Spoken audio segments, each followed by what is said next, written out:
Snake.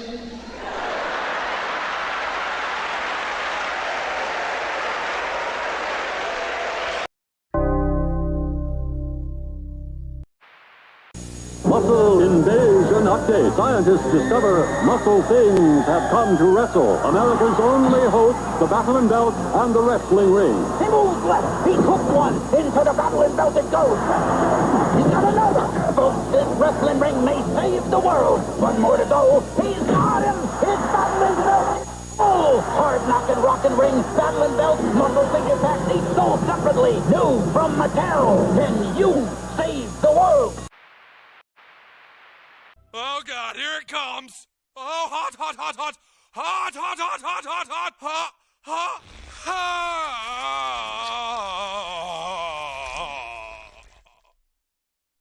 Mr. Marsh, we apologize, and if it's okay with you, we would like to present you your long overdue trophy.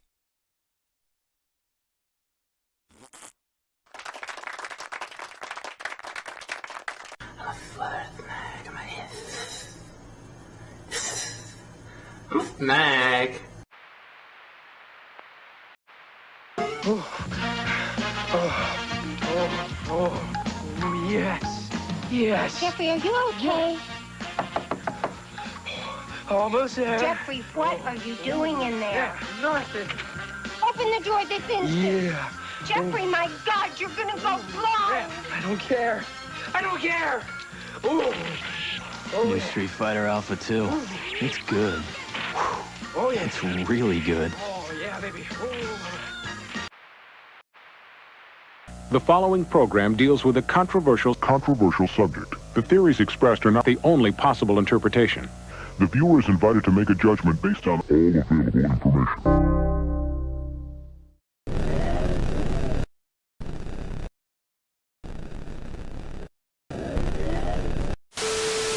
Real fucking high on drugs.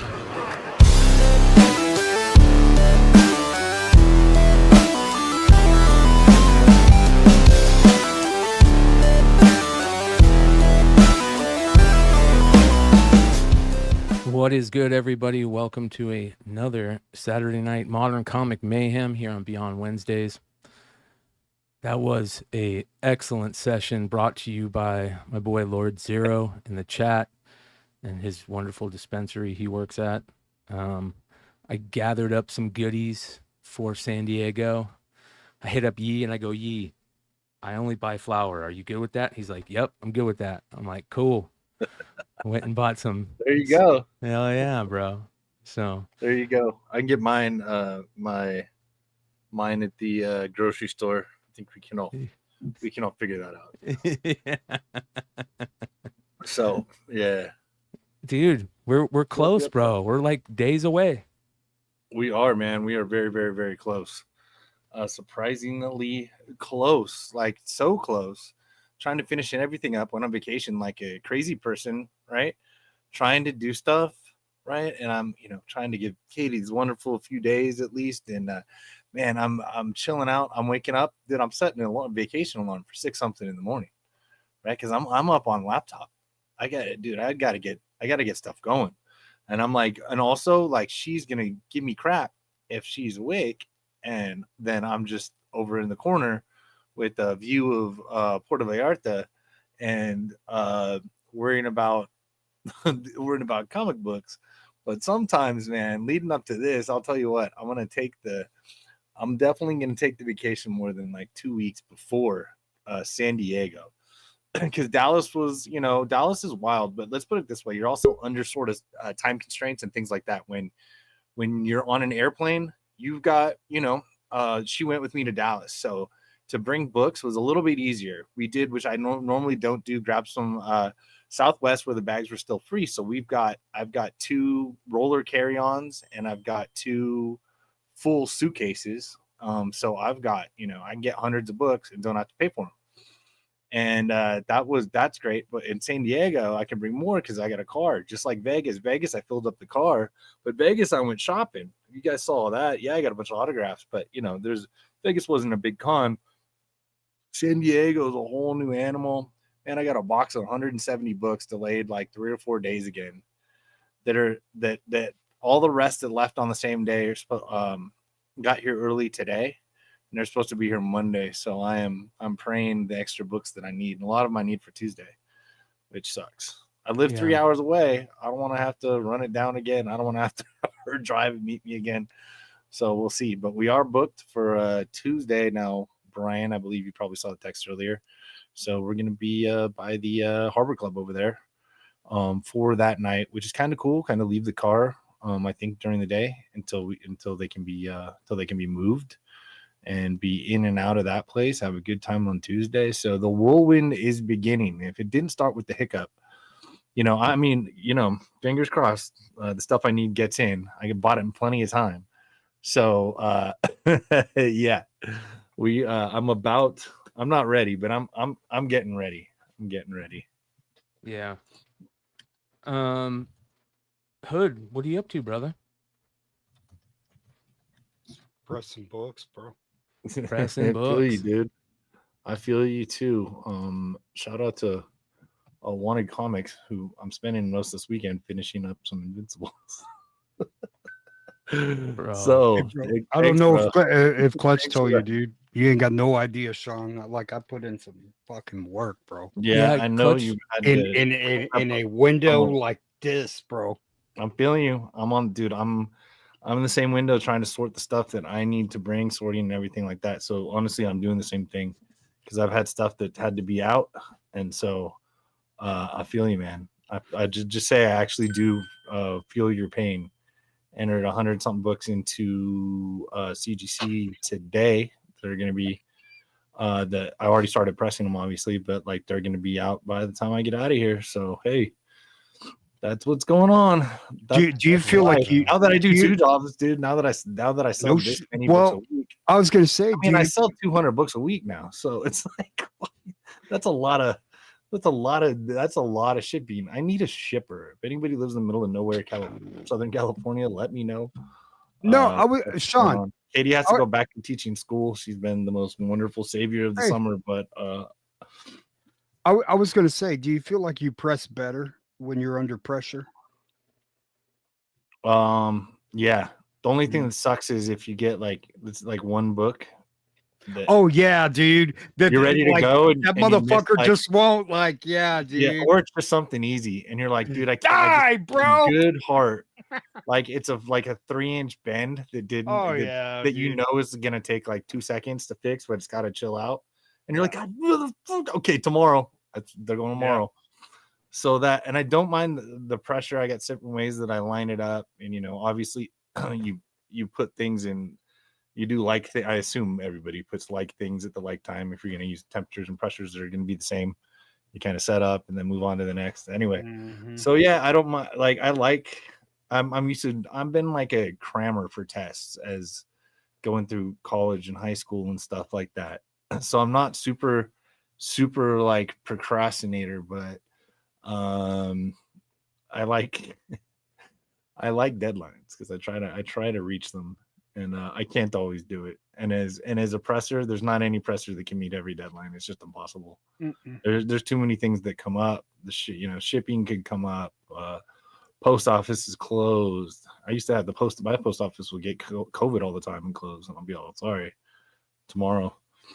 The best is when you realize Monday's a hobby and you don't have to ship a damn thing. Hey, bro, I think me and Clutch make a great team because, right at the nick of time, because my post office was going to close, he got me a label and I'm having the package shipped to the hotel, and it just or else I could no and close the window. No, closed. Yeah, so man. That was Speaking of cool. That, Leg, you got a pretty big book coming out this fucking con. This is a big book. I got a book with a bunch of them. We have the biggest book. I don't know if anybody's talked about that. Even Matt. Not really. Is the biggest hit so far has been Sesperia. So, but yeah, I'm hoping that is. I hope people like that, man. You think the table's going to get run over? I don't know. What day are we going to sell that book? Probably every day. Probably they might be gone the first day, dude. For it real? just yeah, and it just depends, like, you know what I mean, because it's not like all the copies are going to be available there. I'm doing some online. I've some that I've a couple sets that I've sold, things like that. So it's not like just there, but people that like free money are gonna run. You know what I mean? And if like I said, the cheapest you were gonna get it was that night, and then also Clutch was like, "Hey, well, I'm only gonna leave this link up for a day, guys." He said that to us. I don't know what he said on air. He cut it off in 45 minutes or an hour because he was like, "That was it. That was the whole damn alligator I put up there, right?" He was like, "That's how it goes." And I told people in the chats I'm in and in Discords, "Hey, join up to the show. Like, just check us out tonight. It's gonna be great." Not only that, of course, I want viewers to the show, but to have Sesperia on the show. You know, like just having her on the show, I'm gonna, a guest like that. I always tell people to come in, but like it's, that was going to be a special show regardless if we sold anything, and then being able to get that to people, and they're legit selling for $150 each. So everybody that got one, good for you. Good for you. Yeah, she's pretty awesome, dude. That's for sure. So if you guys don't know what we're talking about these. These are the Sesperia, Vilches, Baroness, and Scarlet covers. And they look gorgeous in foil, but she's easy to root for. Oh yeah. Cancer survivor. Yeah. I would have asked her, "Hey, can you put on some glasses?" Bro, I was gonna say that's Mama. cool, uncanny right there. What are you doing? Let's be the one before. Let's be honest. Yeah. Yeah. She was looking in a mirror when she was painting. Yeah. It's me. This is a cover of the year, if not, goes deep into the cover of the year stuff. Yeah. Yeah. So, I mean, for those of you guys that don't know, there is going to be for the first time ever, like a Beyond Wednesdays crew booth at San Diego Comic-Con. Shout out to Big Clutch and Rips Comics, and can't thank them enough. There's going to be a table at San Diego Comic-Con with our logos on it. That's pretty cool. So Something crazy. Yeah. So, but not just that book. There's going to be a bunch of really cool Pete Carroll books, right? Which is going to be nuts. There's going to be a really cool Daniel Warren Johnson book, and wall books. Clutch has got a ton of wall books. I know I'm bringing I'm going to bring a Hulk 181 and a 180 and put them up there. You said I could throw a slab or two up there. Yeah. So, hell yeah, man. See how it goes.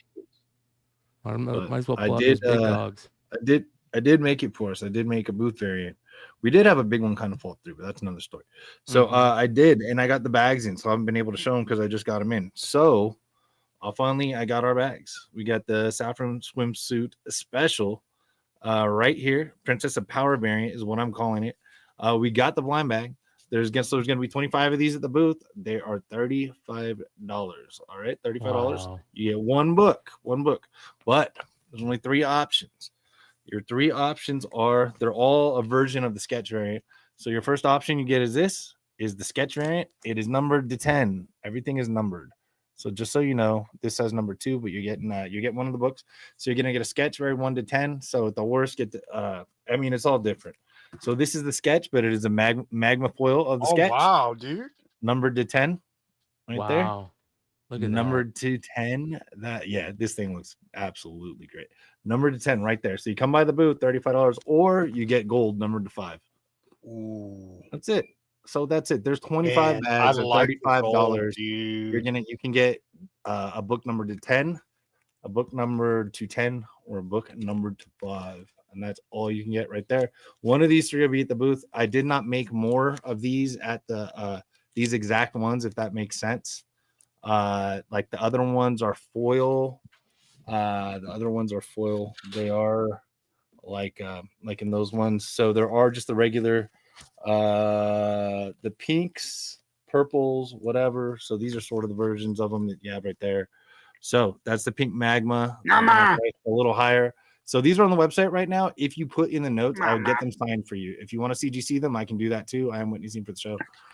So this is also the pink. It's just the foil, and these are numbered to 10.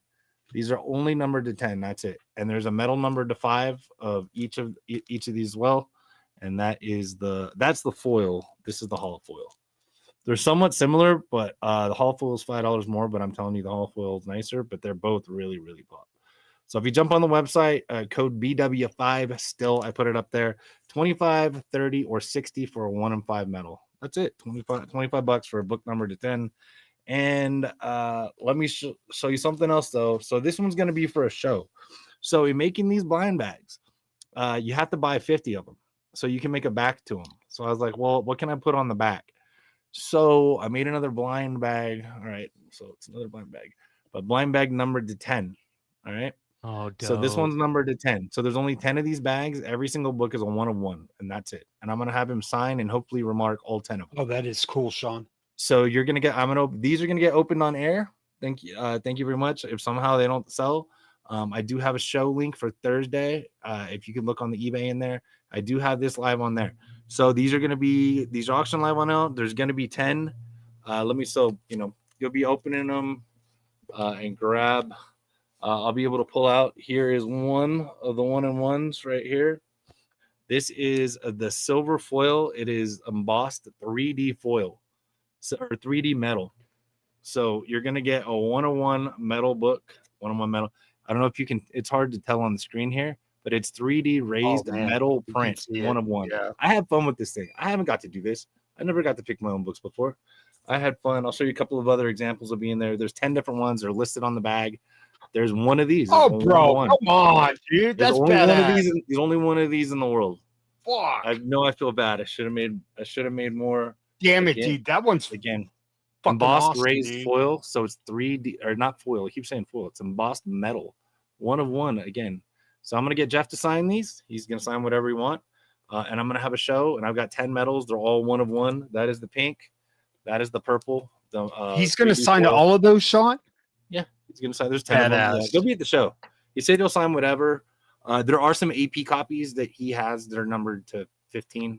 Just so you know, I broke it down for the artist. So if the artist can do whatever he wants with some of these books, I did that as a favor to him. But everything's numbered to 10, except for the ones that are numbered to 1. That one's really good. 1. So that will be on the show, the 1-on-1 metal show. That's it. Please jump in, have some fun. At least see me opening right there. I know everybody wants the black one, so I'm really let's put it this way. I'm hoping that let's just hope that like I don't start the show and pull the black one first. I even bought like a letter opener slicer for the top of these things.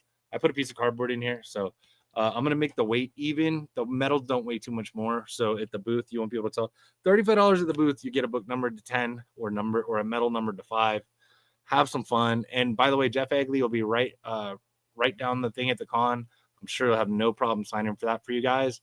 And we can end up assessing those for you as well. If you come get me, I can work that out for you. That's not gonna be an issue. So I just want to have some fun with this, guys. If you guys want any of those, the 1-in-1s are gonna be not on there. But if you want just 1 in 5 medals, I put a couple of each for sale on there. Like if you want, let me show you. Like there's 5 of just the sketch metal here. I think I put 1 or 2. I'm gonna have them drawing these. I think I put 1 online. I think there's 1 of these online, numbered to 5. And this is the non-embossed. It's numbered to 5. Just try to look in the website. Try to figure it out. I know I did a lot of stuff. If I confuse you, I apologize. I have way too much fun making this stuff. I like this stuff. Hopefully this goes well, so we can go on to do Tila. And possibly and do some other characters there. So that's what's up. I've got those. You got something else we're going to talk about here in a second, but before we do that, I want to talk to you guys about. So I've been like keeping my eye on who's going to be at the con. There's this big list that's got all the artists that are going to be there, what times, where they're going to be appearing, if they're just going to be at a table, And I've been going through stuff, right? And I probably have 2 short boxes of stuff. and I think I'm gonna bring them, and I probably won't get them just because it's easy for me to bring them because I'm driving there and driving back, and I'm gonna bring them. But there's so many Art Adams, like Frank Cho, like Jay Lee, Right. all these crazy. And then you look up who else is going to be there. There's a lot of really good artists that are going to be there. Andy Kubert Thank you. is going to be there. And so I've been putting books, and I'm going to bring them. And I think that being able to do sales this year is really going to help pay for the trip. So I'm all about it. But at the same time, it's kind of fun being able to give people access to it. You know what I mean? A lot of people is Linsner going to be there? I'm not sure. I need to ask. I need to ask Nick. Man. Yeah. But so that's gonna be really cool. I saw a lot of Spawn stuff. So all the Spawn crew is going to be there. Glapion, Healy. There's only one Spawn guy who isn't there, and we'll talk about that later. Hopefully we'll have a reason to talk about that a little bit here in a little bit. But one of the Spawn guys who's going to be there is Raymond Gay. And Leg, you've been talking about this guy for a while, bro. I mean, this guy is on fire right now and absolutely super cool. Him and his wife are a con team, and really personable. Irene is awesome. Yeah. And honestly, I definitely deal with she's always she's the first to respond. So it's nice to talk to them as a team out there. And it was really cool because in Dallas, okay, so people tell me, Sean, hey, you're doing so many sales, you can kind of do a live show. Hey, do you have an artist? Do you have this? Do you have that? And I saw he was going to be there, and I liked his work in Dallas, so I brought a bunch of books for him to sign. And I went over, met him. He was super, super cool. Didn't have anything scheduled. Also, it can be territorial business a little bit. I'm going to go over to someone who's got all the shows scheduled with everybody else and just try to, jump down them. So I was like, hey, so what's up? So we were able to schedule this. And the really cool thing is there's only like 15 sellers that are doing eBay Live. I need to make a better thumbnail, but there's only like 15 sellers that are doing eBay Live. So it is going to be 9:30 in the morning. I think that's listed at 9:15, but I guess it's 9:30 or 10. So that's Saturday morning. So on the East Coast, please get up with me, or West Coast, please get up with me. East Coast, hopefully you're up by noon. Jump on there. I'm going to be on there with Raymond Gay. He's going to be signing, remarking.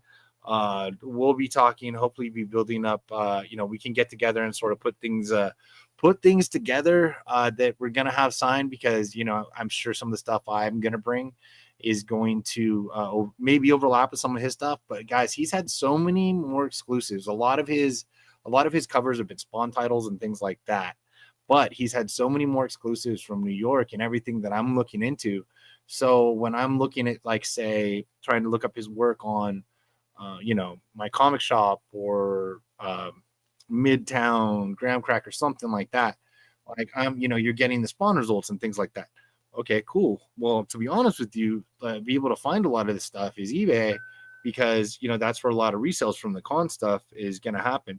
And if you weren't at the con, it's hard to keep the retailer straight in your head from who they work for and things like that. So love his work. The cool thing is when he signed this copy, or a copy of that, for me, and he told me the story. He said, hey, when I stayed up till 9 a.m. to get this pencil work done. He's like, and you know what, when it's Todd McFarlane deal, he's like, you stay up all night. I said, that's great. I'll probably try to have him retell that story, but that's great stuff. I have so I went to dig. I tried to find this isn't like this, whatever stuff. Some of his good work here, some of the turtles, like different turtle con stuff he did that I've found. These are just the stuff that I could reach. I forgot I was going to grab these today. Limited TMNT stuff like that. And you know what? This is the first cover I remember of his, and I didn't know who did it. If you guys remember, there's a sketch variant of this too. You all know these are near and dear in my heart, in my PC.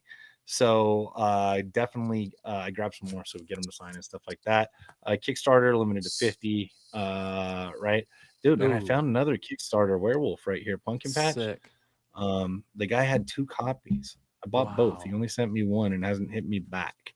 So I'm really hoping he has that other copy. I don't want the money. Well, I collect werewolves, so I want one of these. But also, I feel like everybody else out there deserves one of these.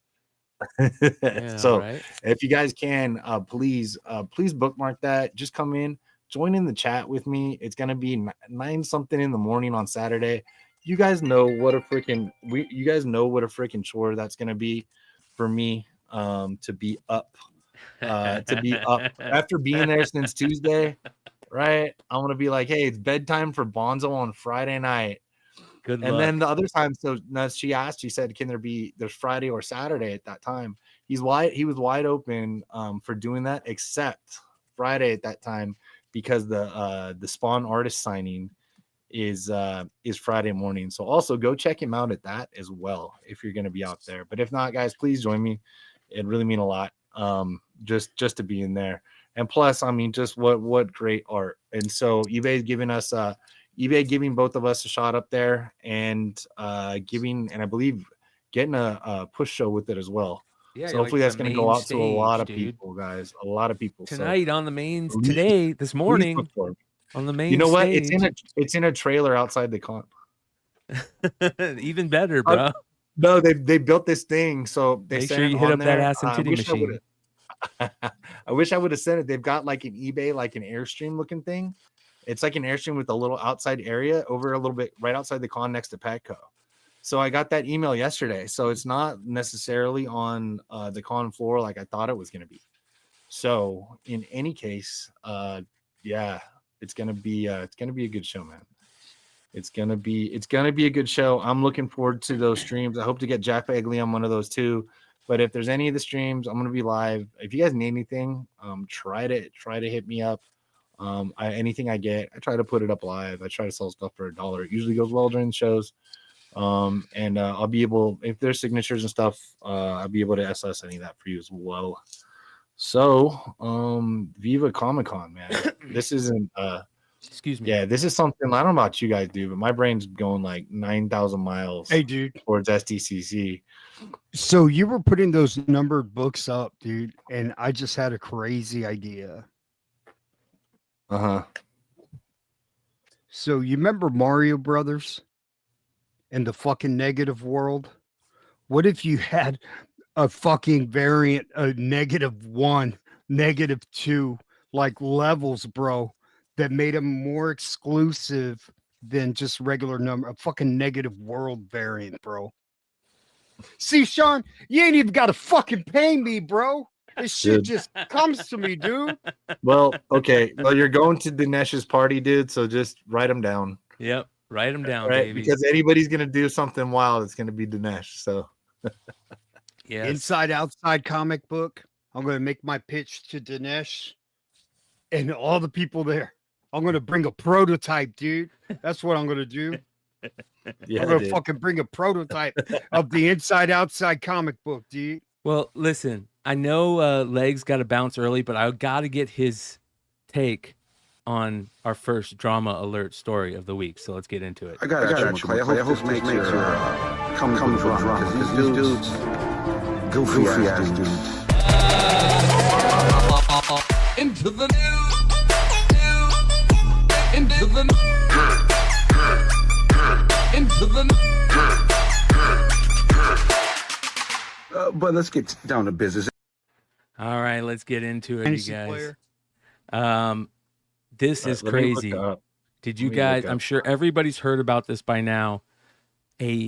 Almost $500 million publicly in fake autographed cards and sports memorabilia over the last like 10 years or something.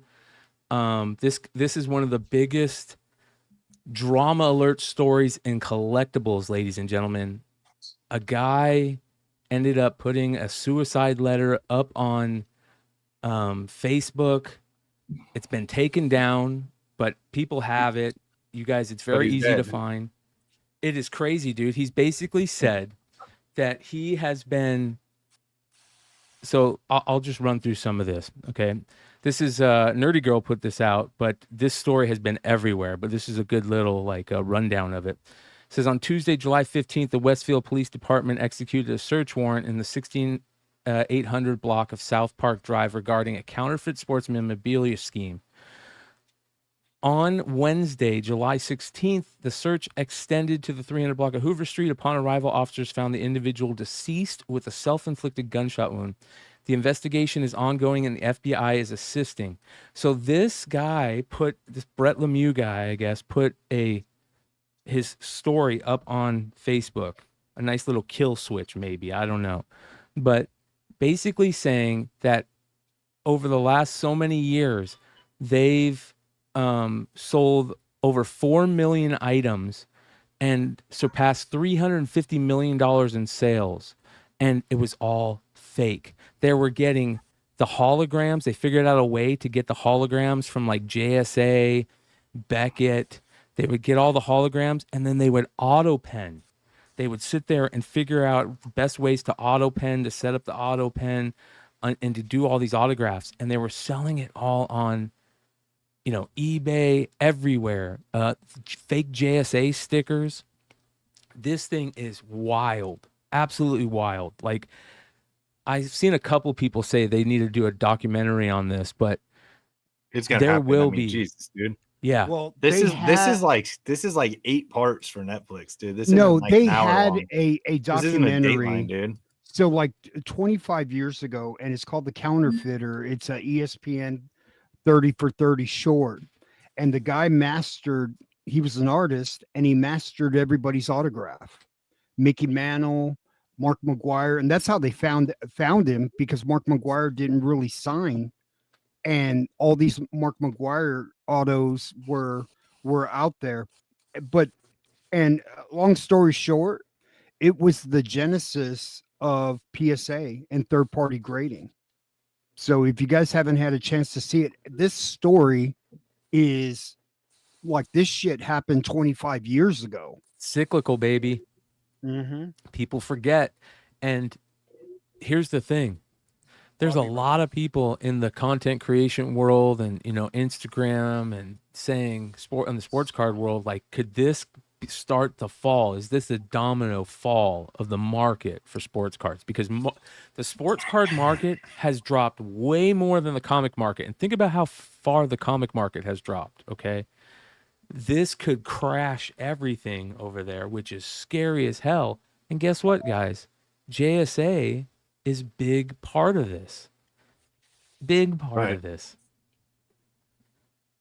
This makes me want you to reach out to your homie Leg and get him on an industry show or something, Well, I think we need to, absolutely. He's always been willing and we've kind of put it off, but I believe this is the time. So we've got and let's confirm that before I sorry guys about the ring.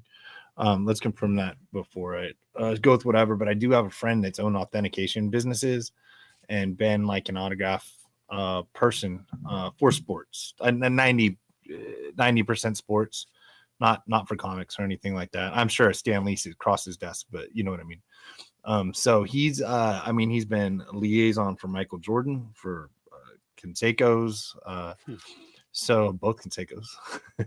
And so in any case, he's been telling me about this for probably 10 years.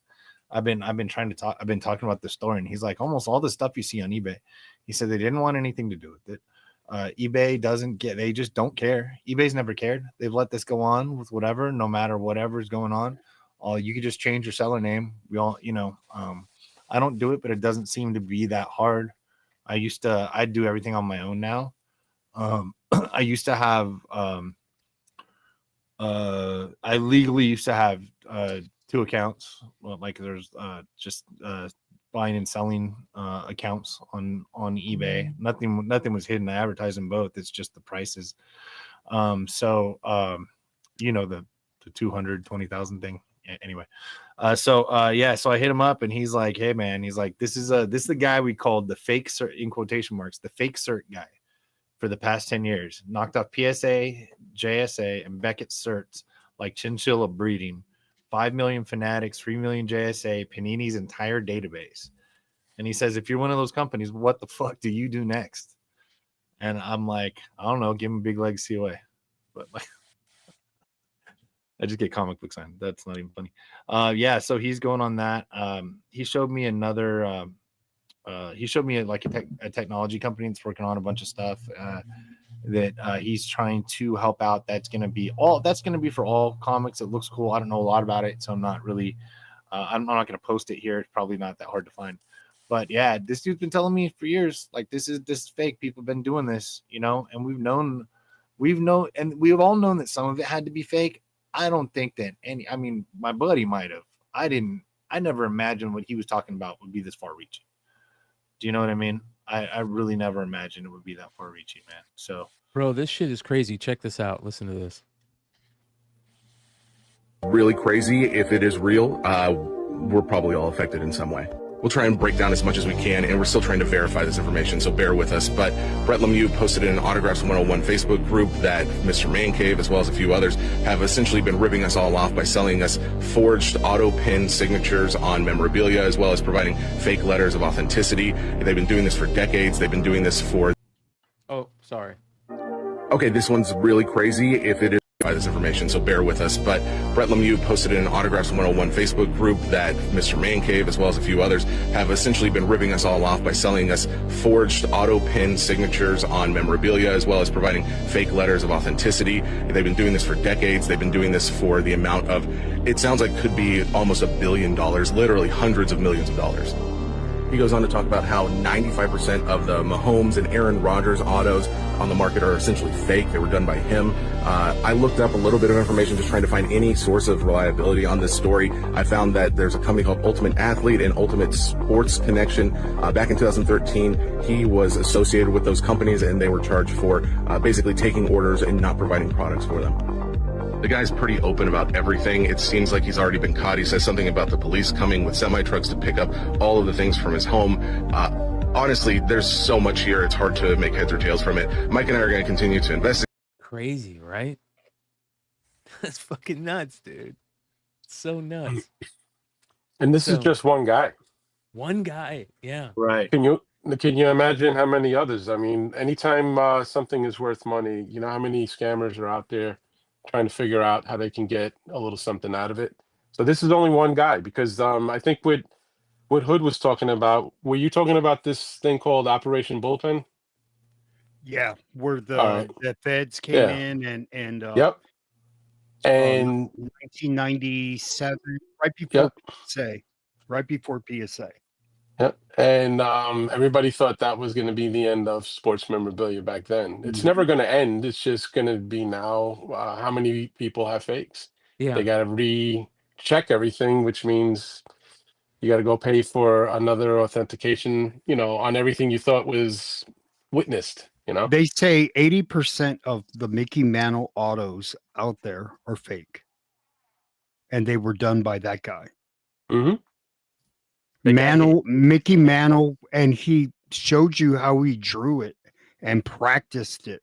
Practiced Pete Rose.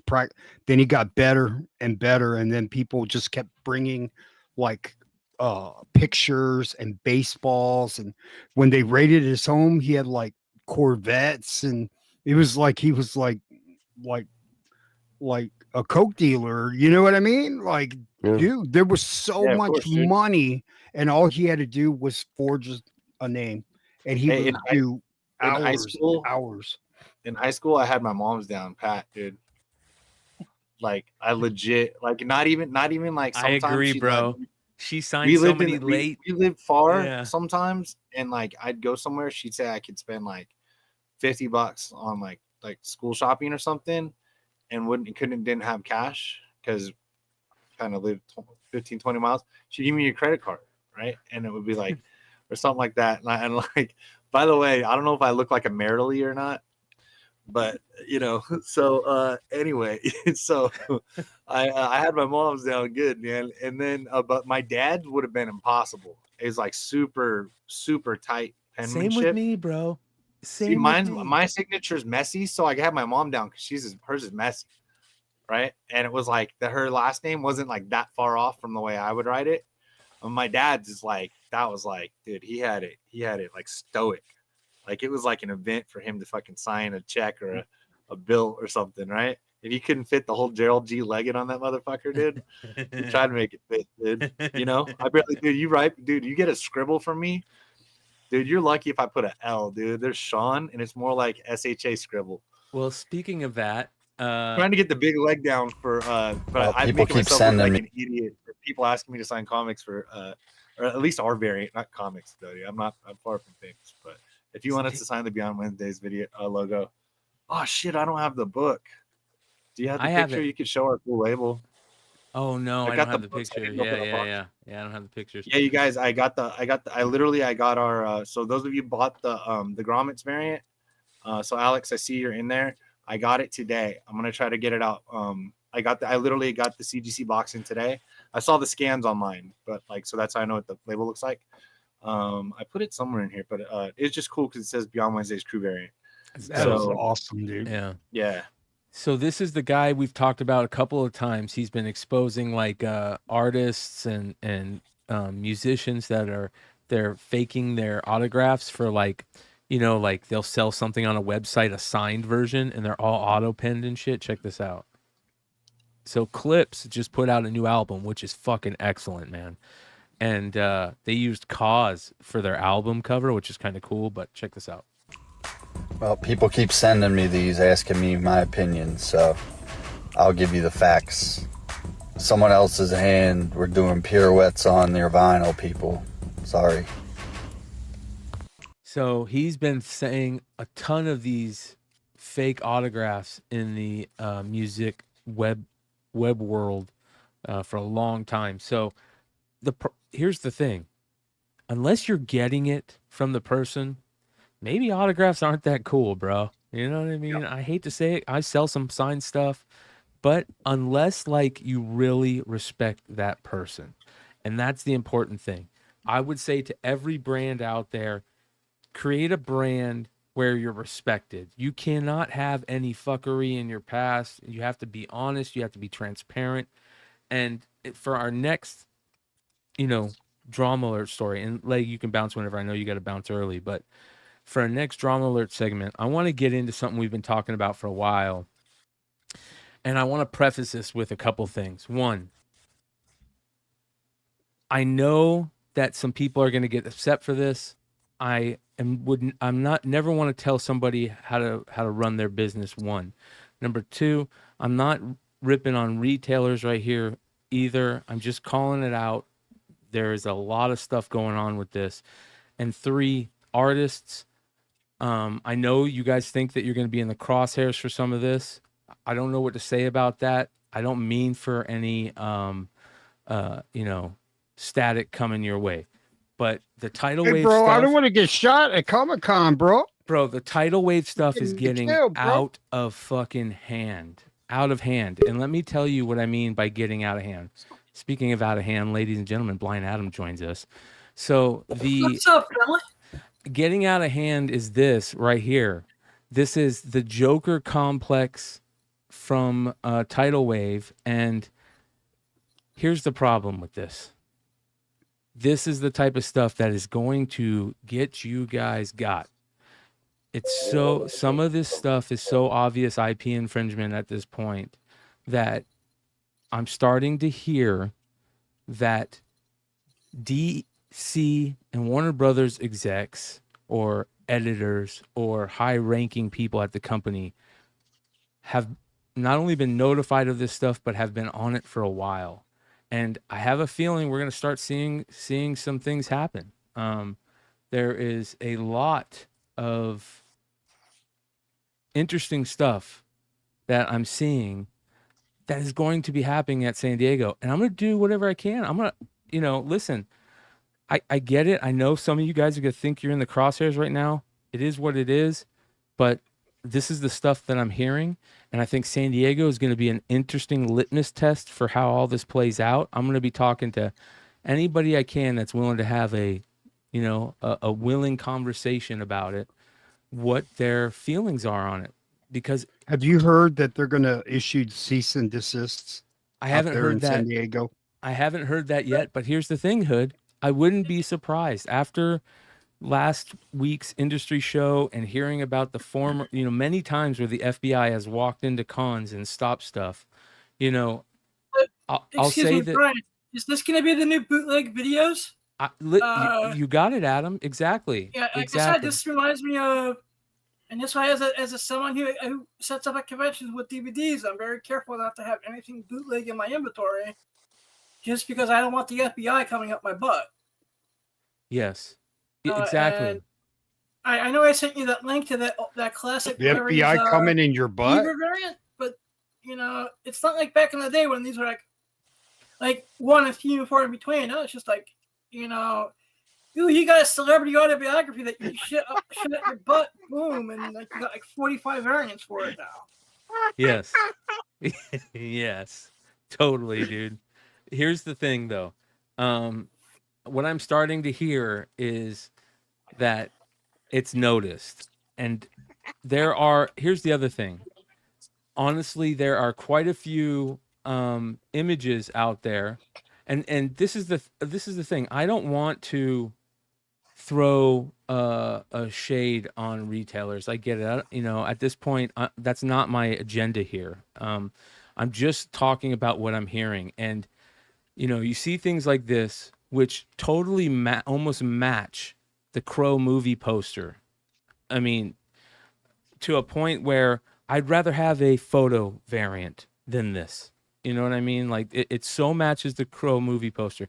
You see a lot of images like this showing up, and I don't know how I feel about it on the artist level. I know how some artists feel about it, though. I can tell you that there is a thing going on with artists out there, and it can be pretty interesting to hear. And that's what I plan on doing at San Diego, is asking, hey, what do you feel about this? What are your thoughts on this? I'm hearing this, I'm hearing that. And the temperature is rising on this stuff for sure. No doubt about it. So, other things that are very interesting in this world. I don't know, did you guys see this? This is, you guys know I'm a huge Carla Cohen fan. I love Carla Cohen.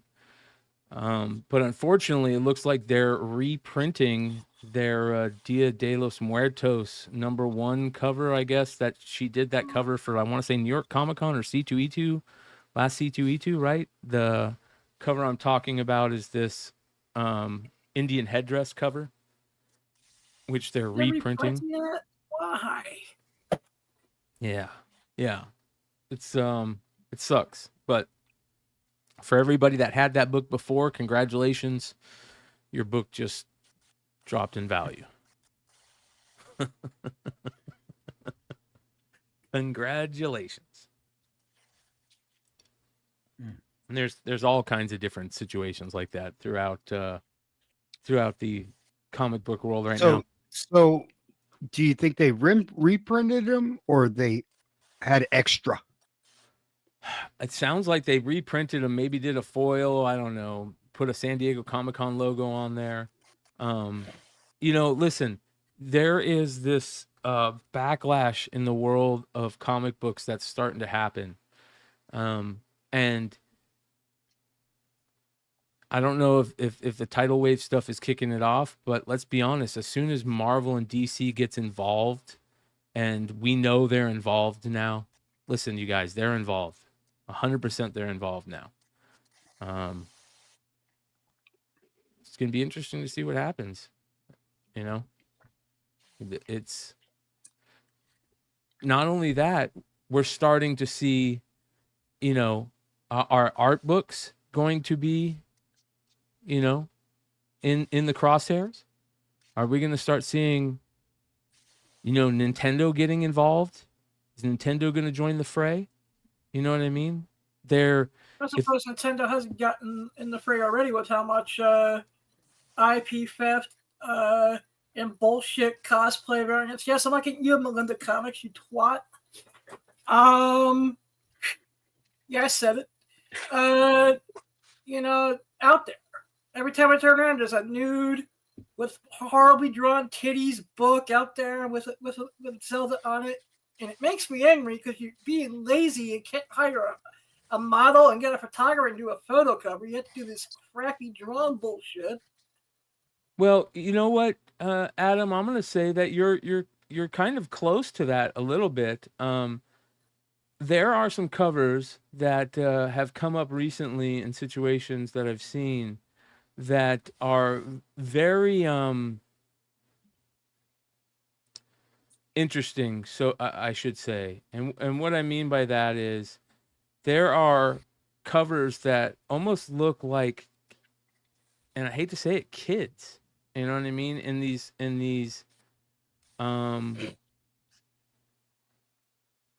this is all I'm gonna say about this. I mean, look at this cover. I know, Adam, you can't see this, no offense, but Yeah, I was going to ask you, can you please describe to the blind person in the chat yeah, what you're we're not showing, going to please? describe this. We're not going to describe this. All right. But this is the type of stuff I'm talking about. There's a lot of stuff that is getting close to the line. Yeah, which pisses me off on both, since I have a foot in both worlds. It pisses me off both as someone who creates adult content and comic book content. Yeah. And as about to come out of retirement comic book retailer. Yeah. Shout out to Funhouse Comics with the $9.99 super chat. Perfect fucking timing, brother. Perfect timing. Hood's about to explode. All right. The next fucking drama alert segment. We're not going to have an industry show this upcoming week, so I figured I'd hit on this. Image says Diamond's goal is stealing $3 million worth of comics from them. Image Comics says that the goal of debtors of Diamond Comic Distributors, Inc. is stealing $3 million worth of comics. They have joined a number of comic book publishers in filing objections against Diamond Comic Distributors, the debtors of the Diamond Chapter 11 bankruptcy case. They are planning to sell off consigned inventory from hundreds of comic book publishers as if it was their own. The difference between Image Comics and other publishers is the language used. And they basically, they aren't happy about it. And here we go. Now the big dogs are getting involved. And I read off an email last industry show, or not an email, a message that is going around where 4 publishers banded together and yelled out to any other publisher willing to get involved into looking into, there's some fuckery going on in this case. So in my opinion, good on them, because there feels like some fuckery going on in this case. It feels like there was cahoots somewhere involved, and it doesn't look good. And I feel bad for whoever's involved, because you're about to get a fucking microscope on your ass, I think. Right? A lot of ass play.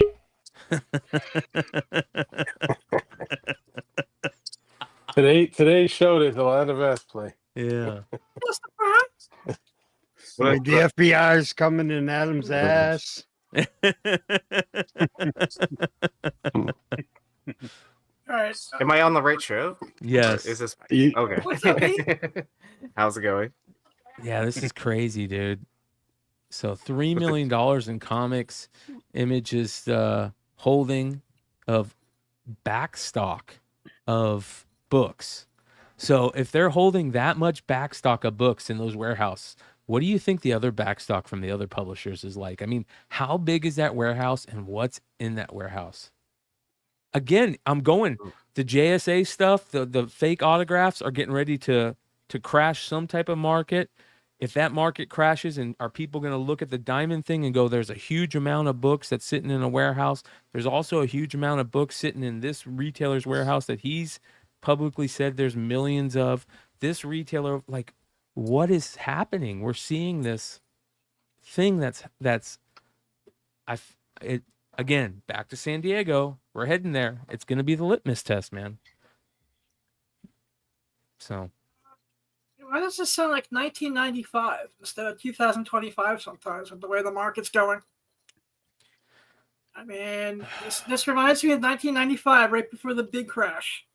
Yeah, but you got to also think too, like, there's a lot of fakes of like ball players that probably fucking suck. You know what I mean? That, yeah, it's bad, but they probably got a lot of autos of like crappy players, like a basketball with like Spud Webb and shit like that, dude. Well, here's like, the other bullshit. Who's buying Willie Stargell, bro? But here's the bullshit, Hood. Here's the bullshit. This is Topps. This isn't fucking somebody stealing signatures. This is Topps baseball cards putting out a cut signature of another card. Why do that? The original card is a 1993 Nabisco All-Star autographed Willie Stargell card. And Topps cut it in half to put it into their Dynasty set.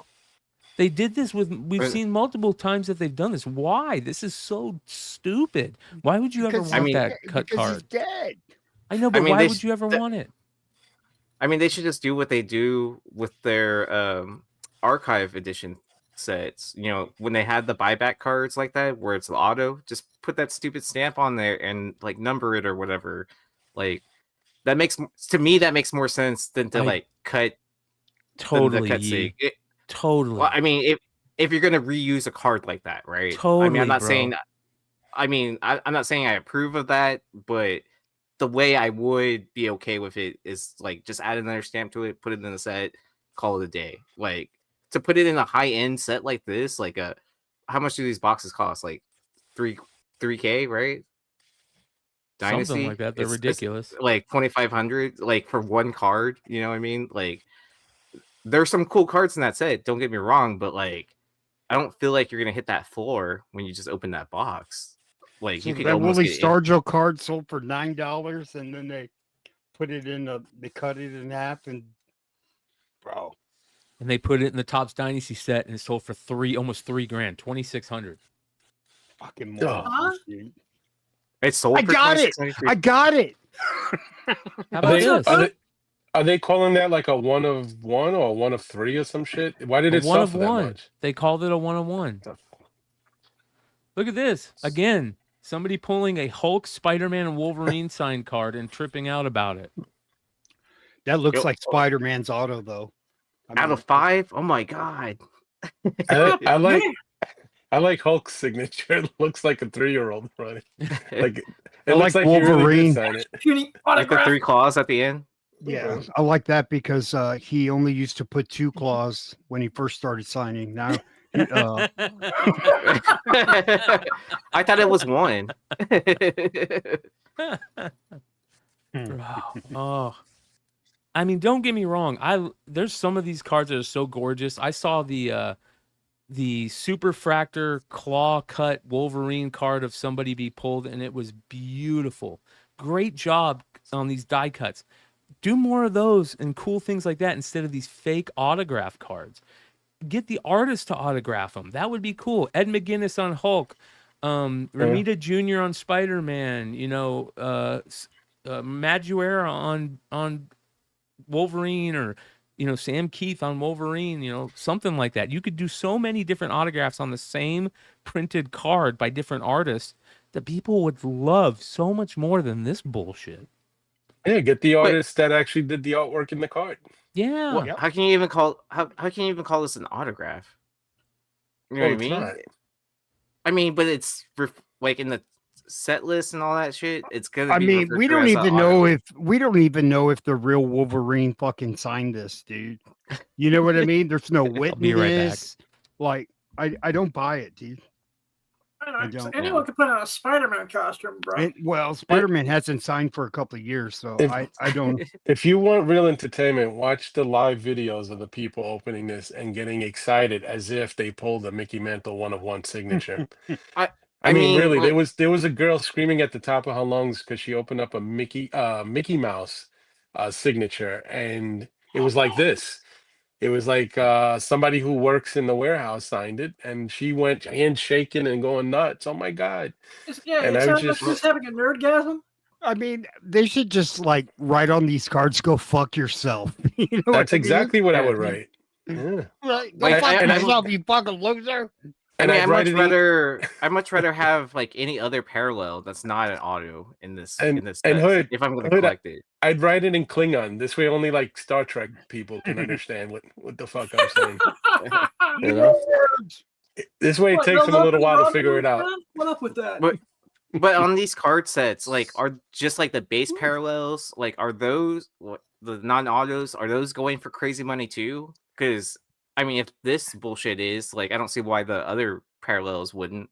Yeah, they've got the ruby, you know, like the red foil, the green one. They have different levels that are harder to get. So Right. I mean, I get that, but I mean, Yeah. are those going for money as well? The non-autos. I think they are. I know the Marvel ones are because someone got a 10-0 from my LCS of one of them, and they said it was worth just insane amount of money. And I Well, I here's don't know what to make of that. So here's I mean, that part makes sense to me, right?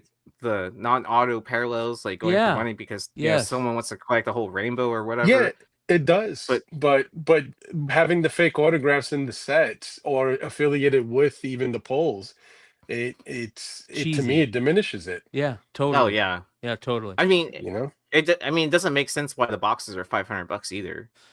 I mean, Excuse I me, know have a question about the autographs. Are they like known fakes or are they represented reprints? it's known fakes. Like, What where do you it's like- mean? What it's- do you mean by it's like that? an ink.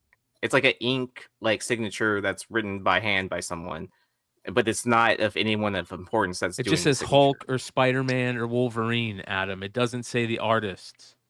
All right. Yeah. That's interesting. Yeah. Yeah. Well, I know Wolverine. You have to give him mad vagina and like cocaine and shit to get him to do his signing.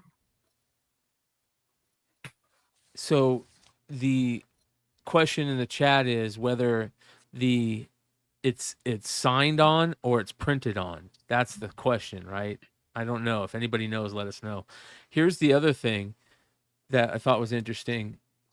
I think we are jumping the shark. This IG comment says, classic McFarlane cover, but when foreign comic publishers like Panini are making exclusive foil variants matching the US cover for what was originally a free comic, I think we jumped the shark. So what they're doing is Panini is reprinting the Marvel Age 90 McFarlane Spider-Man cover with a foil. Why? Like that cover doesn't need a foil. What are we doing? well, here? I think they're doing that because I think that's either McFarlane or Jim Lee cover. That's a McFarlane cover. It is a Yeah, McFarlane and it's cover. super. It's one of the more popular covers from the Marvel Age covers. Yeah, but still, why? And of There's course, no reason for it. No, I agree with you, brother. In fact, I would just take, if they're really talented, I would just take the art and do just a blank solid color in the background and then maybe do something with that. But I wouldn't continue doing the Marvel Age logo and all that other stuff. Like the whole thing is stupid. That book was like I don't know, a 50-cent or $1 book, you know, and a to make dollar. to make a foil out of it, it's cooler that's the to point, just though, have too. the original, because the original was almost a freebie back in the day, because I mean they were 25 cents Marvel Age was to start. Yeah. So like these were freebies just previewing what was coming out the next month or whatever. It's like the early version of FOC or the previews catalog. But it's cool because a lot of early appearances are in these, you know, books. But that's what makes it cool, is because they're not supposed to be special. You don't need to freaking foil this cover, even though it is a great cover. I agree with John. Like, just do a version of it, or you know, like right. Just do the art without the background. You Yeah. know? Just take the art and then have what's his name, Jim Lee, sign 50 of them or something. I don't know. Yeah. Make it interesting. Garbage, dude. Absolute garbage. Yeah. I'm honestly surprised we haven't seen more Panini books, especially since Panini Mexico is open now. Like, so why are all these retailers in the US like reaching out to like Spain, Italy, whatever, Germany, when they could just literally ask Mexico, right, to do the same thing? It's not cheap. Yeah. One more thing I want to talk about. Well, maybe not one more thing, but another thing I want to talk about is we brought up on Drama Alert last Saturday the stuff that was going on with Vault and their big rig blind boxes. A big, like fuck up, to be honest. And there was some other crazy stuff going on with it. We got tagged in this IG post, which is very interesting. This is shout out to Volsey, longtime community member here at Beyond Wednesdays and Flipside crew and everything. Check this out. This is pretty interesting. Hey, so I received my Big Rig Post Malone box today. Just got it today. And I want to show you guys what I see when I open it up. So I just opened this like, I don't know, 10 minutes ago. So the box is here, right? Like this. But check this out. I bought this from Impulse Comics. Look at this. Ladies and gentlemen, that's why they put the seal on there. If you've received your box with a broken seal, they opened it. Why would they open it? It doesn't make, like, that's completely, there's some fuckery going on, right? Right away. So not only are the boxes have all this stuff, we've got retailers with fuckery on it, but I want to say this. I hope Impulse Comics reached out to you, Volsey, because there's kind of good news in this. If you guys didn't see this, Vault announces free Big Rig bonus box for retailers to improve the bundle boxes for Big Rig 2 onward. Vault has announced that every retailer who ordered a Big Rig bundle box through Lunar or Universal will receive an equal number of the new Big Rig bonus box completely free. This is in addition to the improvement announced yesterday to the number 2 bundle boxes. The Big Rig bonus box will contain 5 distinct new variants of Big Rig 1 with no repeat inclusions in any box. Inclusions will be selected from multiple new variants with rarities ranging from guaranteed to common, uncommon, very rare, and unique. If this works out, good on Vault for doing this. This is the way to do it. There was something that fucked up. Now you gotta, unfortunately, whatever money you made on that, you gotta flip and make some new product and send it out for free, right? That's the way to do this. Hopefully, it's the way to do this. We'll see when people get their boxes, and if the boxes are fire, like you're gonna have to make them extra fire. You're gonna have to do some like signed original art, some House of Stein pack. Why don't they get Post Malone to do like a 1-of-1 signature, like Chase? Not the 1-of-1. Put 10 of them there. Put 20 of them. Oh yeah, there. I'm just saying, just Yeah. make it exciting. I mean, like it's the guy's book, like get him to sign something and put it in there. Yeah, I just do the Berserker treatment. 1 in 1,000 signatures. Boom. Yeah, something. I don't know. Put the original art in there from stuff. Maybe buy the original art. Throw that in there. Yeah, I'm going to be honest with you. When I saw Clutch crack those boxes open last week, I thought it was so ridiculous that they gave you 5, what was it, cover A's and 3 or something of another cover. I'm like, who would want to open a box like that for $65 and get 5 of one cover of the same book and it's a cover A? It just didn't make any sense. Just fill it with. If you're gonna fill it with multiple books, then hire more artists to do more variants. Like Mark with his blind bags, he's giving you 30 some odd different covers, and he's got Chase, he's got autographs, he's got everything going on in there. So here's what's going to be I don't in understand. there. Jim Mafood cover guaranteed. There's a Dan Panosian foil common, a Luano Vecchio uncommon, a Nathan Gooden foil rare, a Peach Momoko very rare, and a Peach Momoko specialty treatment unique 1-of-1. I don't know if that's going to do it, Vault. I think you need to put something more in there. Let's be honest. That's not going to do it. Dan Panosian is great. Vecchio is good. I got to check out Gooden stuff. I don't remember it, but Momoko's like... Mafood's a legend, I get it, but you got to throw something extra in there. You got to be a little bit more, And maybe there is. I don't know. Maybe there is something extra in there and they just haven't announced it. Because that's, yeah, exactly, Funhouse. That's pretty weak. That's really weak. But we'll see. You know, good on them for taking the fuck up and The security doing it right. You know what I mean? That's the good thing. We'll give them more shit if it's bad when it comes out. To be honest, it looks a little weak as of right now. So, this was the original New York Comic Con book, by the way, that they did. It was limited to 100, and now it's not. So, yeah, what a bummer. What a bummer. Well, you remember they ripped you off? Remember the Carla and when they didn't send you any autos and everything was unbagged and shit? Yeah. But I thought they made up for that.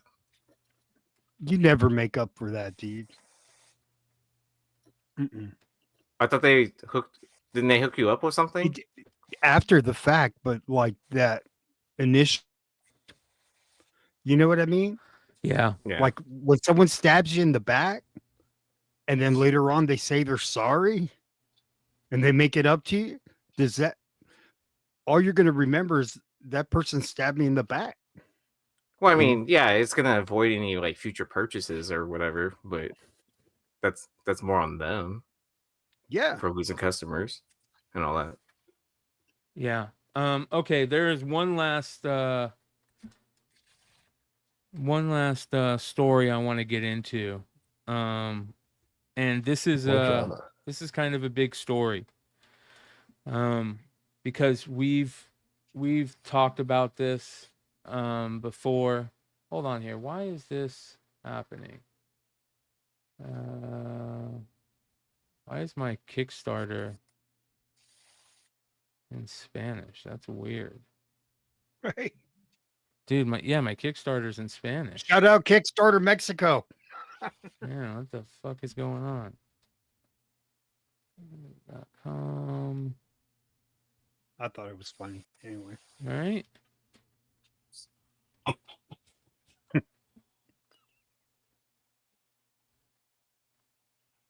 Okay.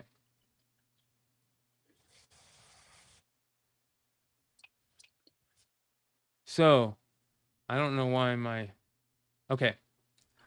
This is a big story. We had a few months ago, we had Adam Fortier on to talk about this. Shout out to Hi Nathan, who just gifted 20 memberships. Holy cow. Appreciate you, Hi Nathan, and the other people that have been gifting memberships that I'm missing. Like, thank you so much. That is amazing. Congratulations, everybody that's hanging out.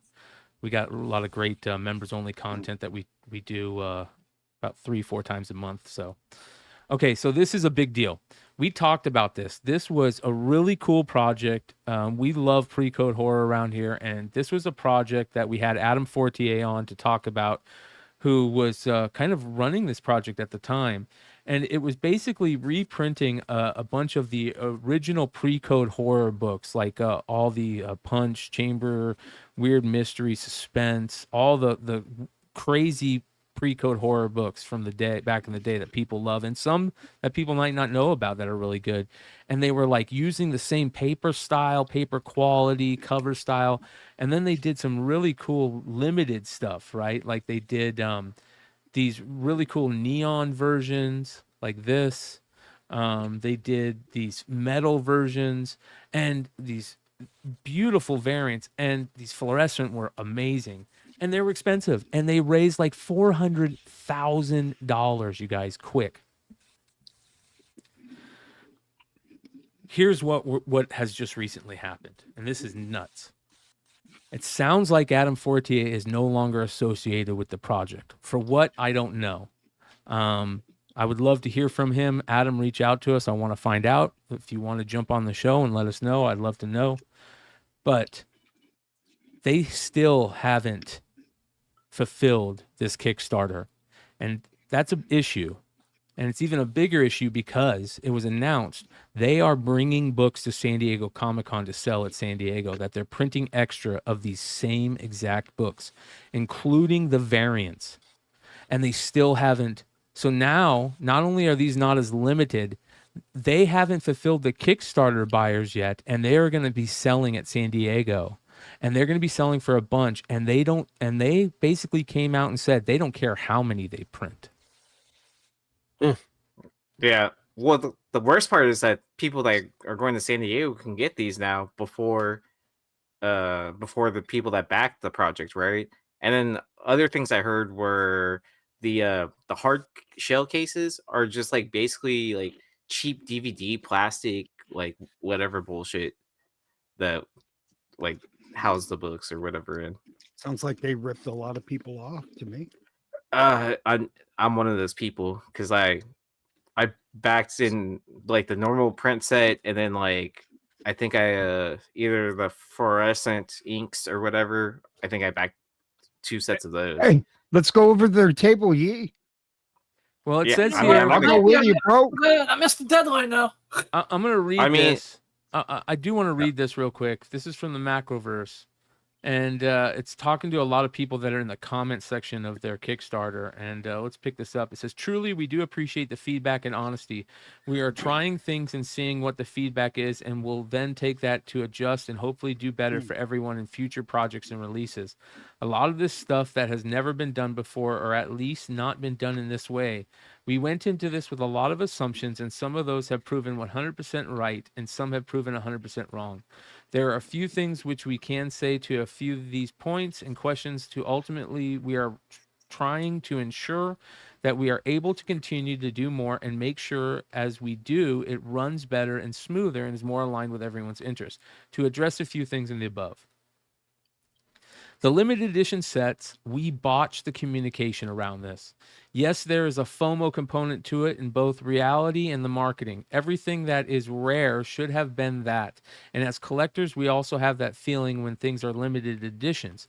By the nature of what these sets are, and they are inherently limited edition, and they're only 100 of everything complete sets offered to this Kickstarter, we could and maybe should have said there could have been more than 100 complete sets produced, or that some could assemble their own complete sets by buying all other sets, but honestly not sure how we should have balanced that messaging with minimum print orders, minimum sales revenue needed to produce the books and make the project sustainable. It's a big cry session, you guys, basically. I don't even want Bro, to then give everybody their money back. Give bro. everybody their money back. They're basically saying that you did the Kickstarter because you get the box set and you just get the fucking box, and people can put their own box sets together if they want from these books. This is a big fuck you.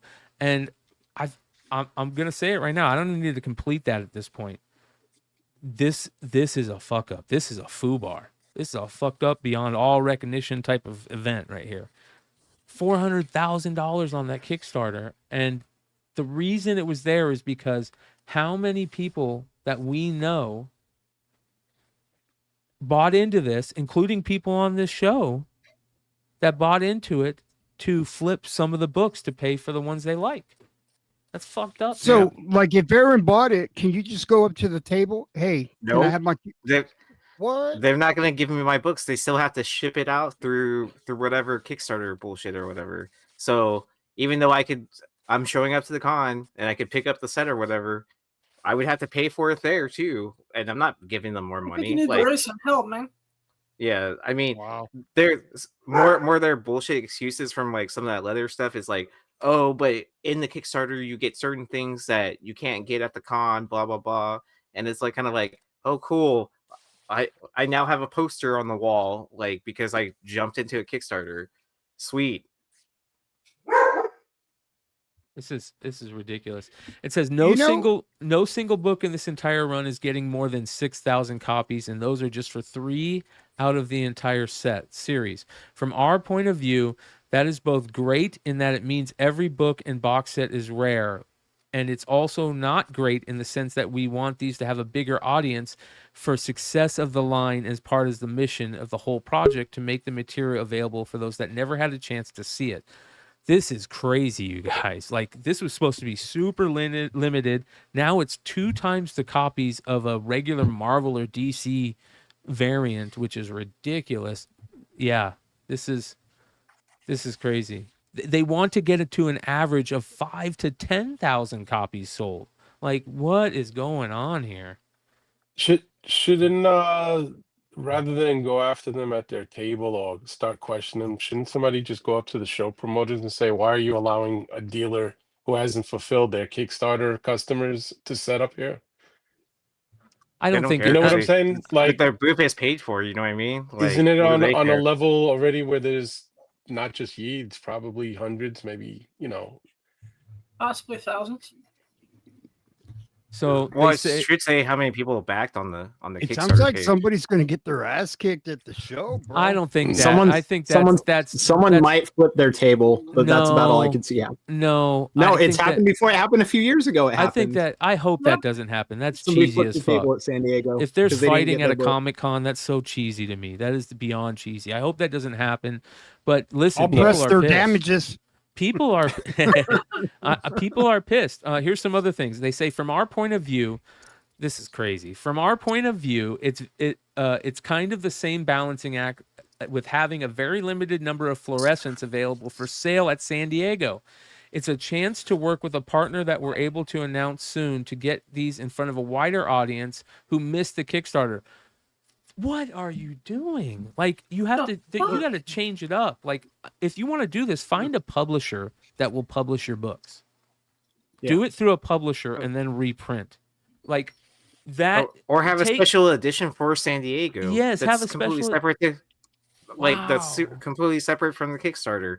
Like if they weren't selling the Kickstarter books at San Diego, I probably wouldn't have been as upset. But since it's the same books, I could have just waited till it show up to a San Diego like a year later. If I missed out on the Kickstarter, then that's a whole nother thing.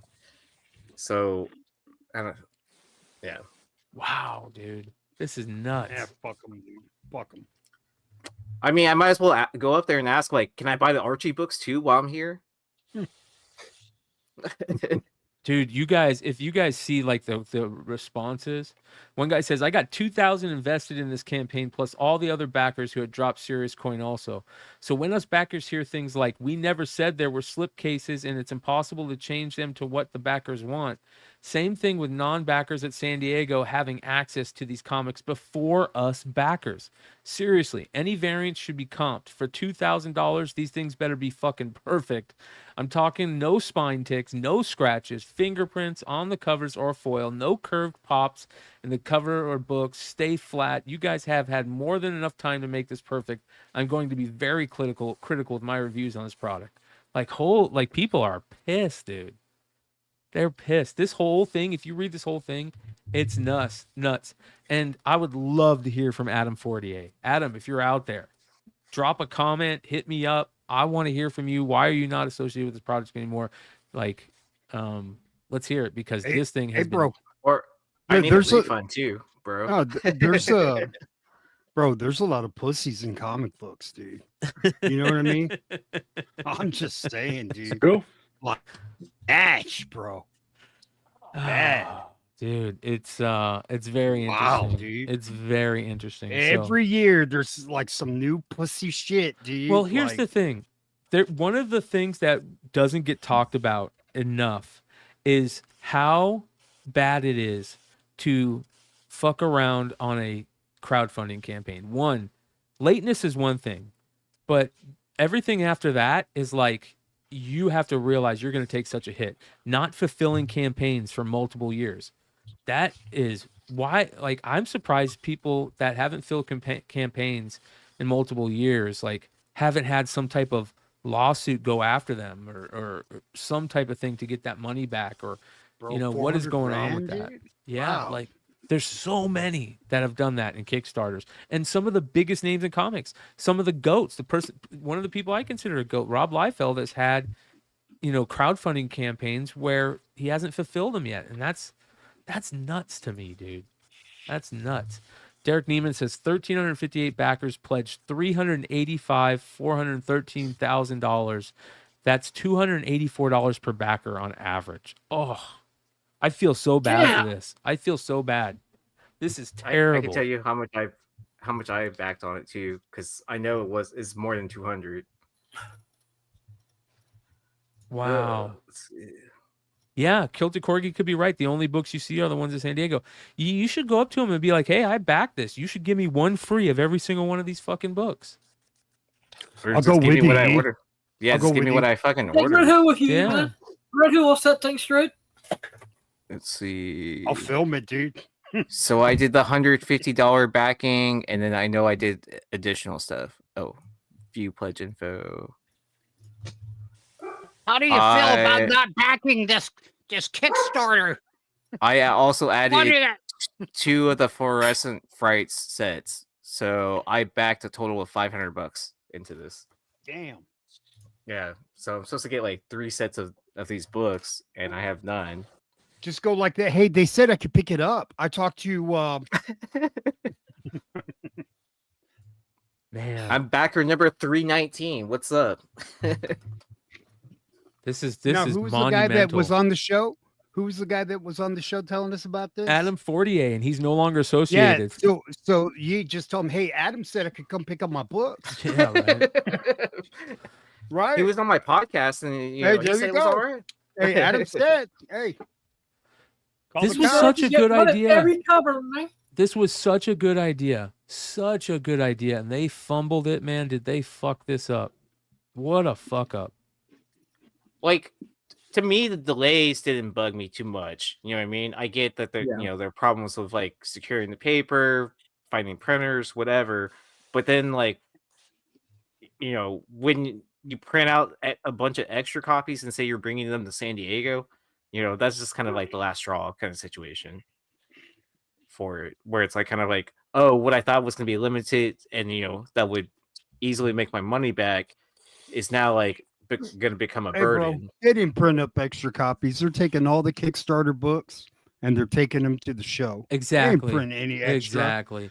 They're like, they want, yeah. They're not gonna honor that Kickstarter. Here's the thing: one of the cardinal sins in the comic book world is to lie about your print run, and there are a ton of people that are lying about their print runs out there. We know that for a fact that there are a ton of people lying about their print runs out there. They're sitting on cases of these things. There are only so many people that I have the respect for in this industry right now that I can say, hey, these are the guys I respect. I talk about them all the time on the shows. These are the guys I don't respect. And the reason why is because I've heard something about them behind the scenes. And there are a lot of people that lie about the print runs of their books that are telling you, oh, these are really expensive books.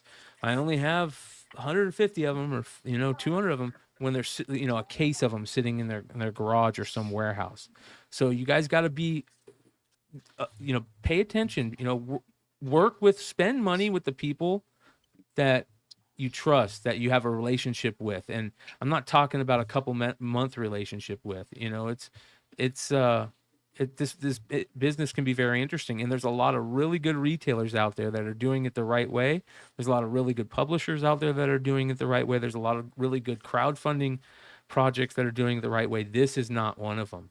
Don't do this. Don't lie about a print run, totally screw your backers, and then be completely late on it at the same time. Like, those are 3 cardinal sins. What are you doing?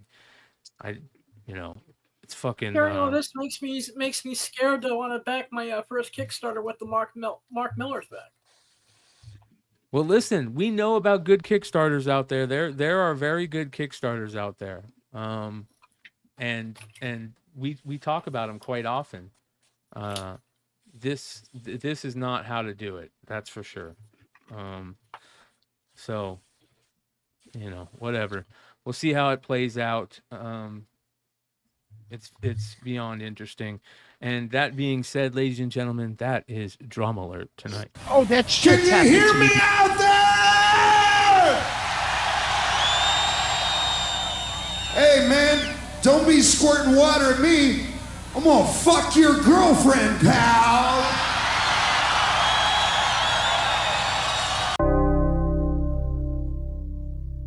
Hold on one sec, Hood. Hold on.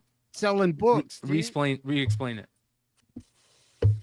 So I had bought in on Garrett Gunn's dog book or whatever, and that book he was already selling them, and I was like, "Hey, dude, like that is from the Kickstarter. Do you remember that year? But I made a big deal about it, dude. I said I'm gonna like. Was it the metal one from? Yes. That was a homage of Stray. The one that was the Daredevil homage? Yes, of Stray Dogs, dude. Stray Dogs, right? And then, because I ended up with getting a medal, and you fucker, you probably got mine, dude. I mean, I ordered it. I paid for it in the Kickstarter. It's not like he just gave it to me. No, but he was selling them before he had even honored to all the people that pledged and shit. You know what I mean? And paid. I've never had any issues with his Kickstarter. I did. I'm just saying. You told me to go get my money back, and I did. And then, I mean, because I still have a bunch of these coins that he told us to buy. And then he's giving me some really cool stuff. These only cost $10 during that Kickstarter. And I've gotten like original art pieces. I got the Sveta, what was it? The one of the Sveta. We're not talking about Sveta, dude. Like I'm talking about Garrett Gunn and what he's done from that Kickstarter. Curse of Cleaver County. Yeah. Or no, there was that furry book that he did too. That she did a cover for it. I shouldn't even fucking Bad brought Girls it up, or something like that. Is that right? I can't remember. I just remember the Good Boy thing. Yeah, fuck that dog, dude. Okay, there is a couple really good IG artist spotlight things I want to talk about this week. I mean, really good stuff. So let me get into this real quick here. Check this out. Shout out to Bjorn Barons. Have you guys seen this new Bjorn Barons Deadly Tales of the Gunslinger number 8 cover? That looks sick. Oh. Wow. Now I want to go smoke a joint now, though, too. Hold on. Let me check for AI here. Let me see. Not Bjorn Barons. Bjorn Barons, he's I just very blame open. him. Yeah. That's really good. Here's another one. Look at this. This is go to everybody's table in San Diego and start taking pictures. I'm just checking for AI. I'm an AI investigator. This is by an artist, Nicola Cruz. Look at these. They're like Voltron style, like Native American art, you know? Bro, kind of like the Transformers did exist back then. These are fucking it's beautiful. True. It's like Mayan drawings or something. Yeah, Aztec something. The It's Mayan beautiful. Optimus Prime, bro. Yeah. I thought that was really Orderly, good. Decepticons. This is Jeffrey Allen Love. Oh, that's actually pretty sick. That I is like cool. That a lot. That should be a cover. Oh, that's a dude. surfer on there, bro. Yeah. That's dope. Yep. With the Galactus head. Yep. Yeah. Chin Potter. Nice. Really good. I haven't seen anything from him recently. Besides, I think he's gonna be in San Diego. That's cool. Yeah. Might have to bring that Banksy book to have him sign. Check this out. Look at what this Nirvana t-shirt sold for. 1993 Incesticide t-shirt. On Whatnot, it looks like for over 10 grand, you guys. Holy shit. Check this out.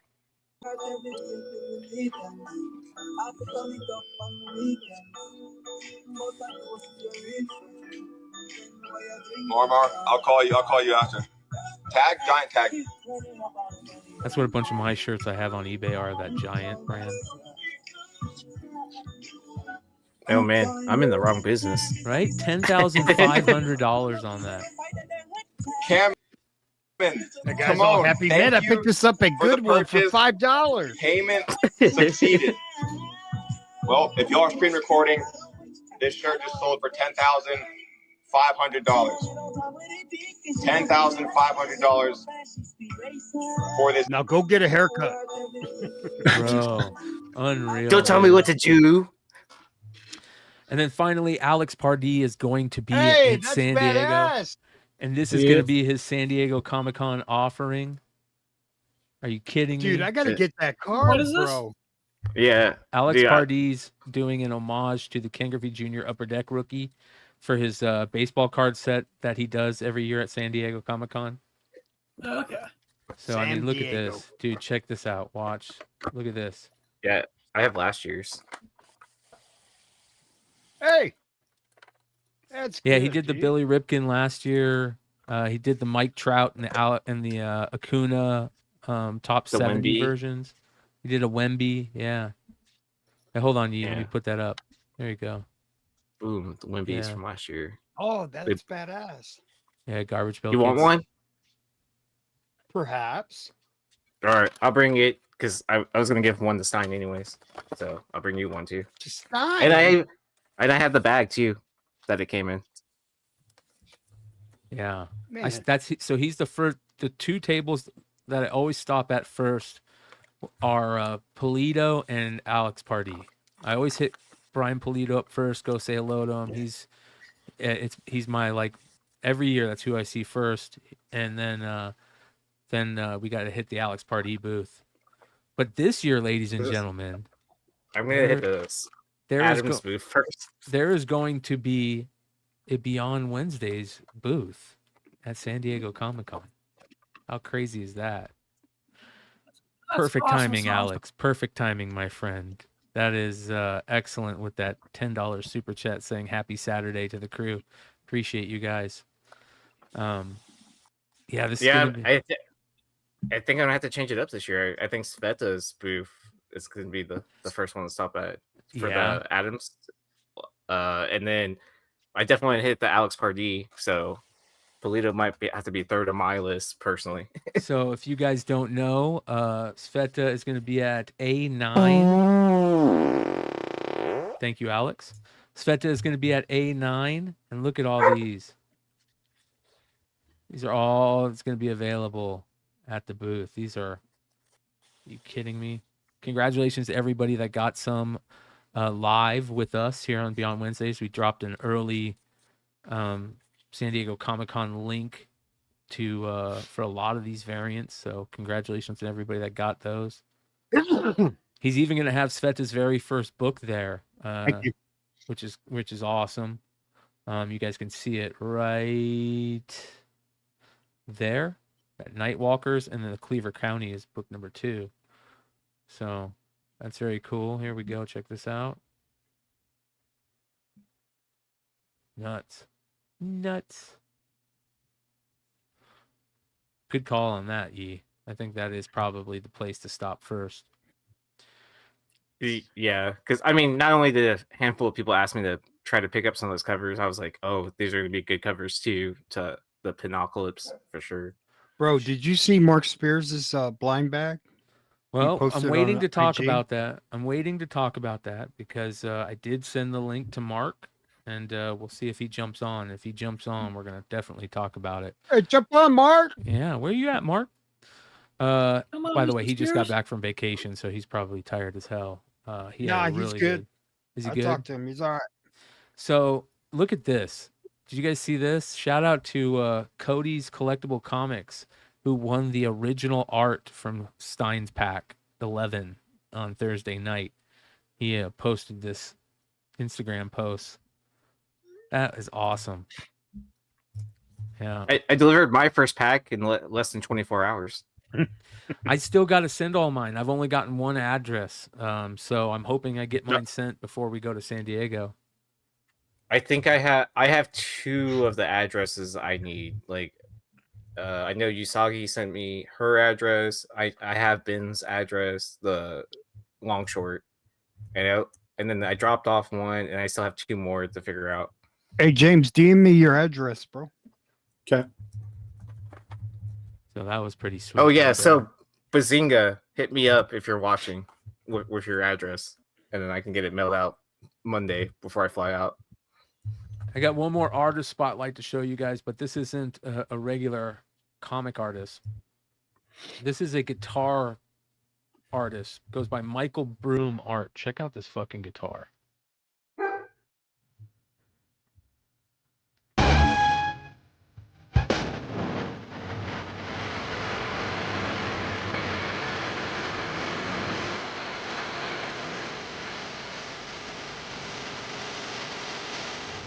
I don't know if I could play on something like that. I couldn't play on something like that, but I would definitely put it on my wall. Look at that thing. Like that gap between the strings and the, the 3D. I mean, it's definitely a model that you just hang on the wall and forget about it. Totally. I wouldn't play it. I'd hang it on the fucking wall. But it has a Floyd Rose and all that. And I just want to like do dive bombs with it,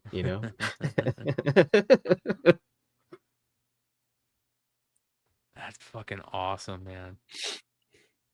That's really dope. And then check this out. This is another really cool. This is from Jonathan Knight.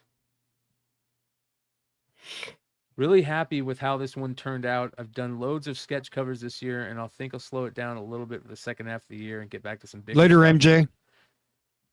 This right here needs to be a cover artist.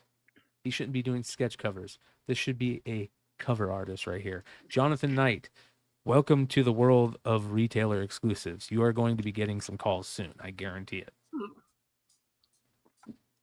That's a good pick, Brian. Yeah. Look at that. Here we go. This is how it happens. Yeah. Well, wait, you gotta stop highlighting some of these artists because I mean, if you're gonna get your skin in the game of the variant covers, bro, look how good this art is, dude. Are you kidding? Brian's doing it again. Even J. Scott Campbell. Beautiful. Bro, even J. Scott Campbell likes it, dude. Look at this.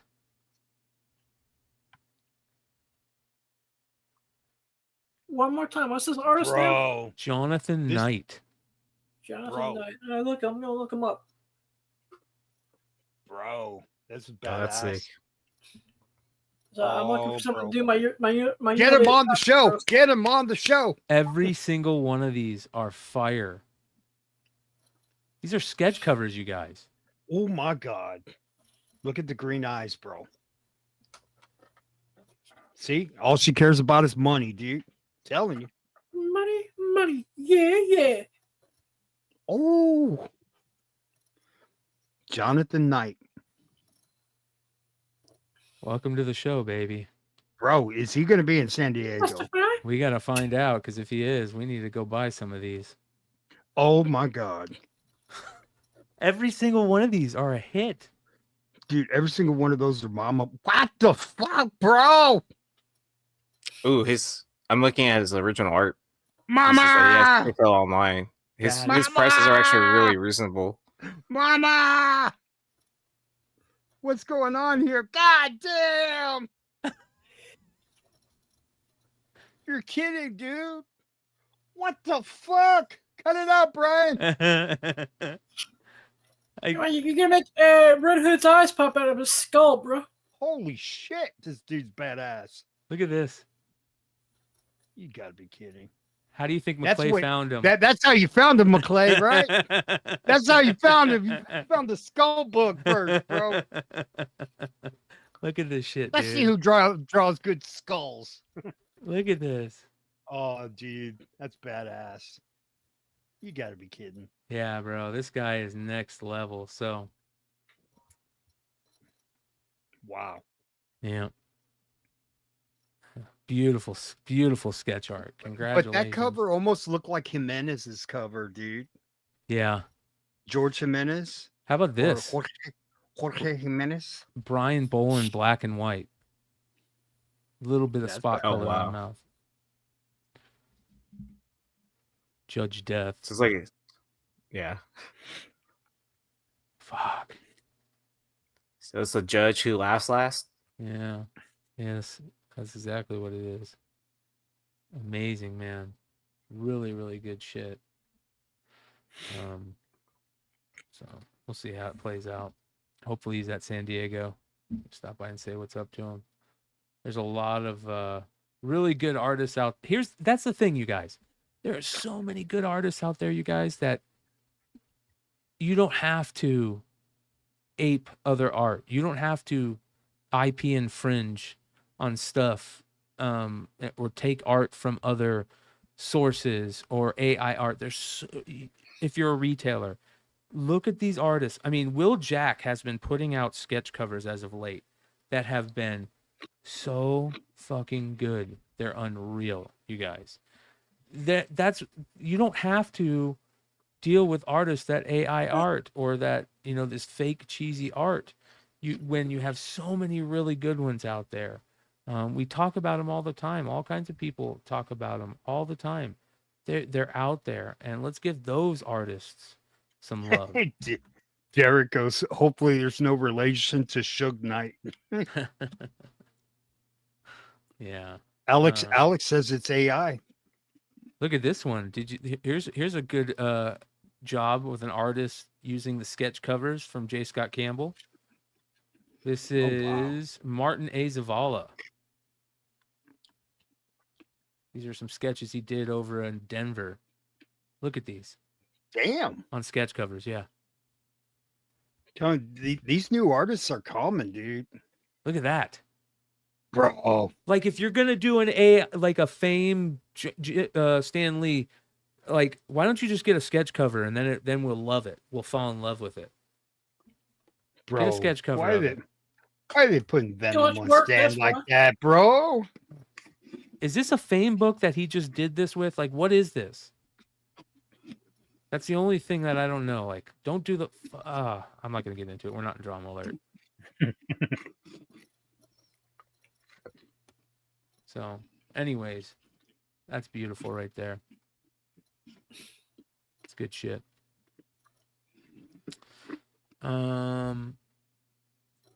What else was there? Oh, look at this, you guys. Chris Stevens. Look at this. This is a X-Men poster, 24 by 36, 25 by 36 X-Men poster. Look how beautiful this is.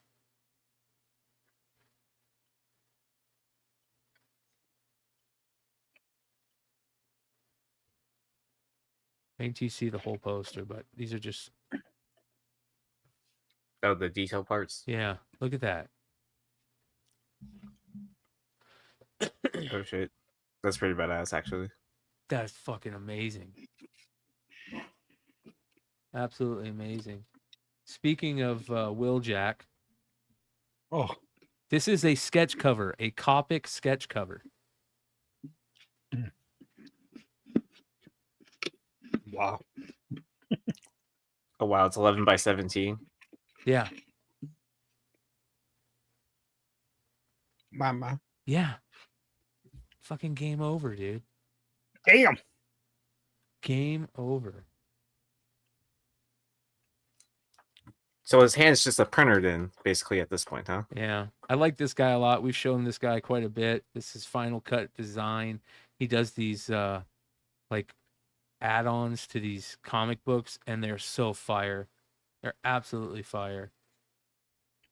Every time. Oh, where he does his spot foil treatment to a book. Yep. Yeah, he does really good with this. Like I know Looks these like he's sell. He sells these, and I would love to know how much they go for. If anybody's in the chat that's bought any, these are so beautiful. Bro, that's awesome, dude. Oh, dude, just wait. Look You at imagine this. Jim Lee signed that shit too, dude? Hold on. Look at this. Look at this one.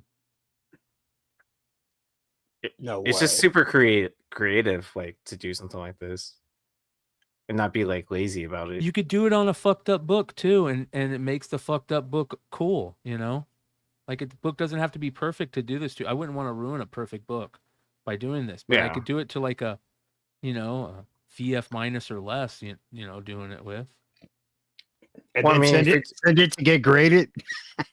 Yeah, CGC is not grading these. I guarantee that. Maybe with a I green bet you. label. I bet you some of them will get through, bro. Oh, no restored. I mean, it's not gonna get through. I don't know if that's restored. They go holofoiled. Look at this one, dude. Slight color touch. Added Slight. stickers. Yeah.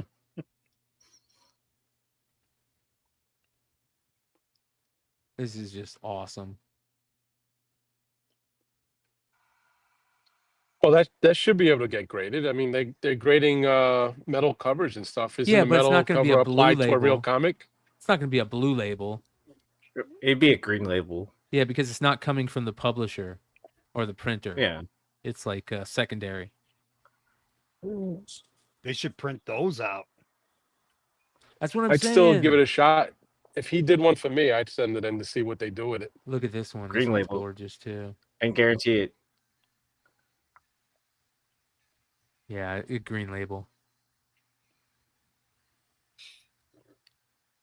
Isn't that dope? Puts the space background behind it. I love that cover too. Such a great cover. And then you have him sign it and then the original artist sign it.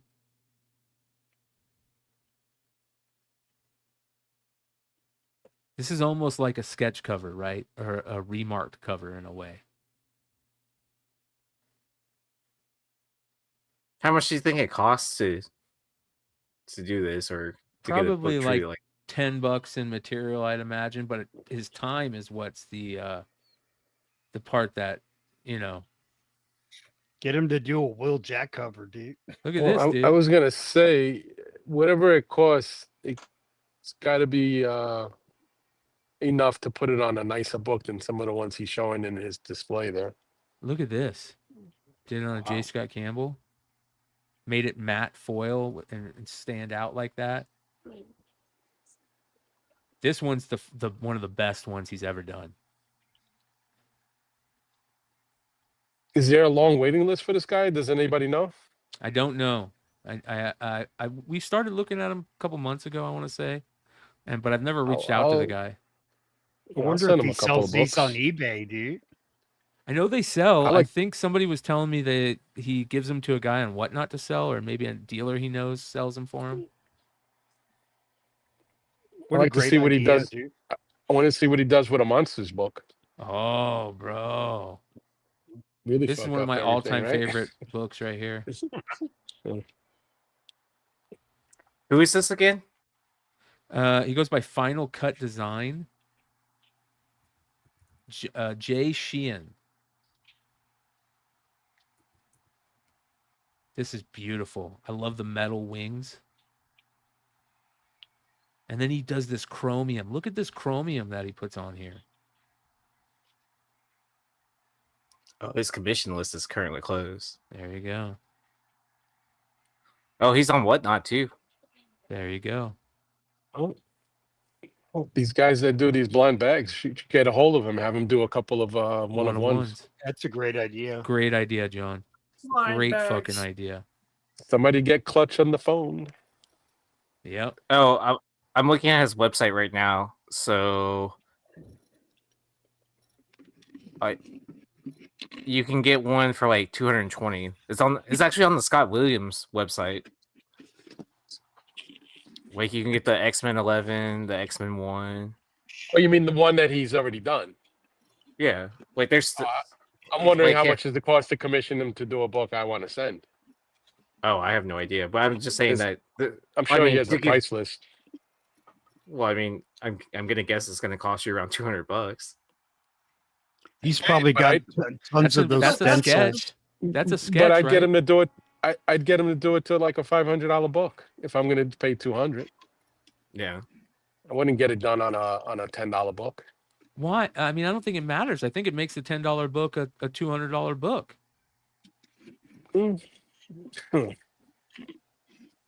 I mean, don't get me wrong. If you want to do a book like that, but I don't think there's anything wrong with doing it on like a book like this.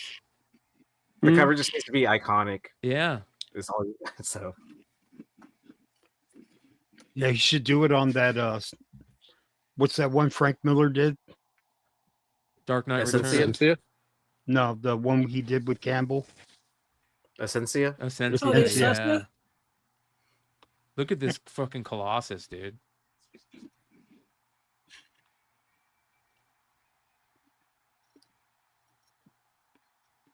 Like, there's a lot of really good books you could do for this.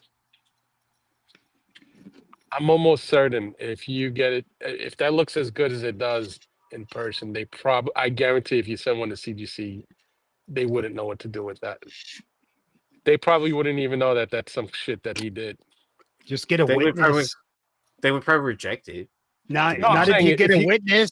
If you get it on an like a con exclusive or something, they'll probably assume that it came like that. If you do it on the right book, you know what I mean? That's something that'll really confuse them. Yeah.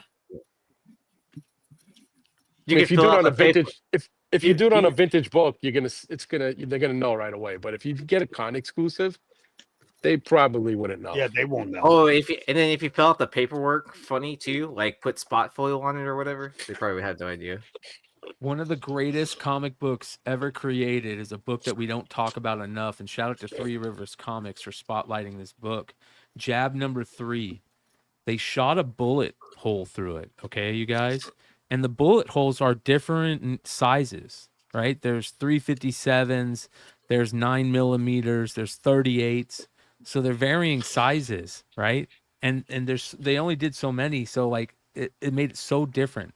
How crazy is this? It even says on the cover, this book has a bullet hole in it. It's not mint. Dear God in heaven, it's not mint, right? It's got a Too Much Coffee Man story in it. What a fucking cool book, right? And it's graded a 4.5 CGC. So you can get them as long as it comes from the manufacturer. That's awesome for me. I mean, people give shit to Bad Idea all the time for putting a stake through the book. This is cool. So to me, they're both cool. I love this. So do you think the lower caliber has a higher grade? I would be interested to know which caliber has the most. Three Rivers says, rare and hard to find that pokes fun at collectors and gimmick covers. Shot through with a 22 caliber bullet before distribution. Supposedly there are versions in 38, 357, and shotgun holes. Hole is incorporated into the story on each page. Slabbing it just completes the joke. Neat book. Agree. And if anybody has one, I want one of these. Shout out to Clutch. He says, there was a Sunny Day real estate poster that looked like a shooting target that was actually shot. That is awesome. That is so cool.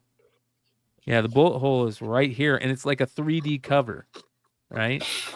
Not a 3D cover, a infinity cover, because he's looking at the cover of the comic, and it's shot right through the cover. That's where the hole is. It's crazy. Like that's what it's supposed to be. It's super cool. Let's see if we can find any other images. Number 3.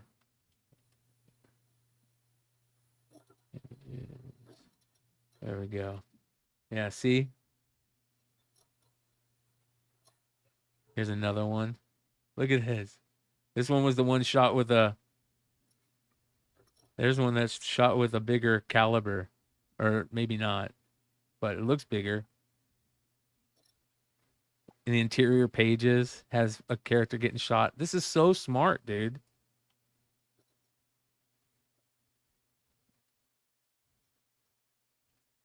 That is so smart. The Ultimate Bullet Hole Collection. Here we go. Look at this. Here's the back. It's like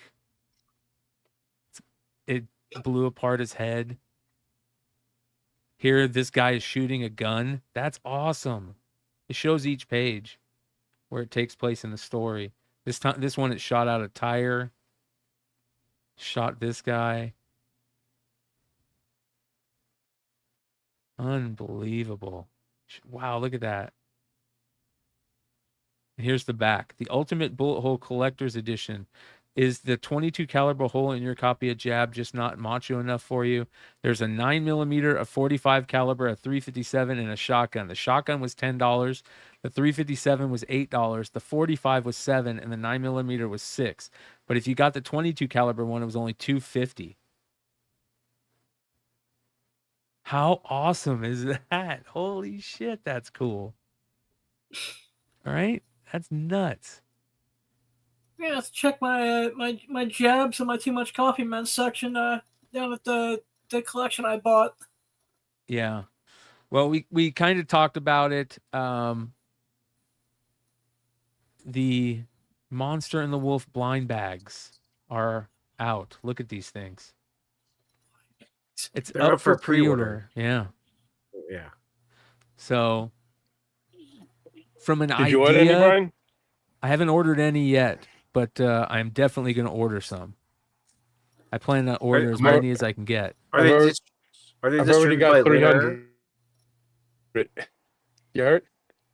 You ordered 300 already? So far. I thought there was that's not only even for like my. I thought there was only No, not 500 total or something What? like that. No. How much? How No, many did he's gonna as many as that order he's gonna try and print. Oh. You know what I mean? Like There, he said he's going anywhere between 100,000 to as high as 200,000. Yep. Oh shit. They're already. I'm already from the few people I'm talking out in the wild. There's already some guys already ordering between 3,000 to 4,000. What happens is he created an incentive. a 1 in So if 500, you a 1 ordered in 1,000, and right, yeah. right. So if you ordered 1,000 bags, he made a book that's a 1 in 1,000. He has a 1 in 750, 1 in 500. So he's made an incentive. So now certain dealers are already posting the 1 in 1,000 on eBay for almost $3,000. What's the cost per blind bag? It's $5.99, which is regular retail for a basic Monsters book. Comic. Yep. And it's Is this- of course one per bag. And I think he is said this he's being doing. done on his website? Pardon? No, this Is is this being through. done on his website or? No, this is through Keen Lunar. Spot. Yeah, Keen Spot has it on their website, which is the company he's working with. Okay. And then there's a dozen other comic shops that have comic websites that are offering package deals, like if you want to order 5 or 10 at a time. There's a couple of guys on eBay that are doing 100 for some really great deals, which is one of the guys that I'm working with. Is this distributed by Diamond or Lunar now? Lunar. I think Lunar. And also the thing is, if you're smart and you are going to order a lot, I suggest order from multiple sources from different parts of the United States. This way, maybe you get a good mixture and you're not one of these guys who gets 500 bags all from one. Mark and Keen Spot are going to have to make a point of saying that to the printer and to Lunar. You have to mix these up. If you guys put these out the same way that the X-Force books were put out and the same way that these big rig boxers are put out, we're done with you. Like, that's how it's got to be. It can't be this. This cannot be fucked up. This is such a big deal. It's gotta be Battle Beast style. Yeah, it should be like Battle Beast. Yeah.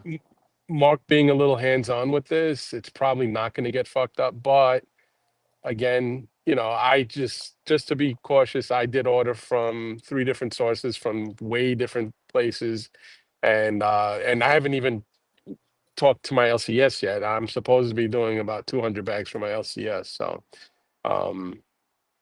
I think it's going to be really good. And then the thing is what in a couple of months after this, I think he's talking about doing the Christmas blind bags. Yeah, they're already in motion. So it's going to be a lot of fun this year with this stuff.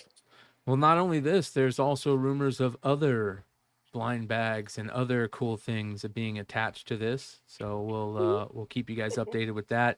Mark is going to be at another con. This will be, I believe, he said his last con appearance of the year, last signing appearance, Farley Con in Tennessee. And he's going to be there with Larry Hama, which is super cool. So I might give Leg a couple. I might give Leg a couple of books to take out there and get signed by him and Mark. I definitely want to get a Mark Spears Zartan signed by both of them. So I'm really, really happy for Mark to be able to do that. I know he's looking forward to, doing the show with Larry and talking to Larry and showing him that Zartan book and other things he has in the pipeline. So very, very cool. He's not signing much, that's a great, which is very smart. That's a great, that's a great opportunity to get those books that Clutch did with Mark bring to that show. Yeah. Yep. Too bad it's too close. I so wish, and I talked about it earlier in the show. One of the Spawn artists that's not going to be at San Diego is Mark, and I so wish he was going to be there. Like, if there was ever a con that he deserved to be at, while he's the hottest artist in comics, it's San Diego, the biggest con, the Mecca. And unfortunately, he's not going to be there. But this is like a couple weeks after the con.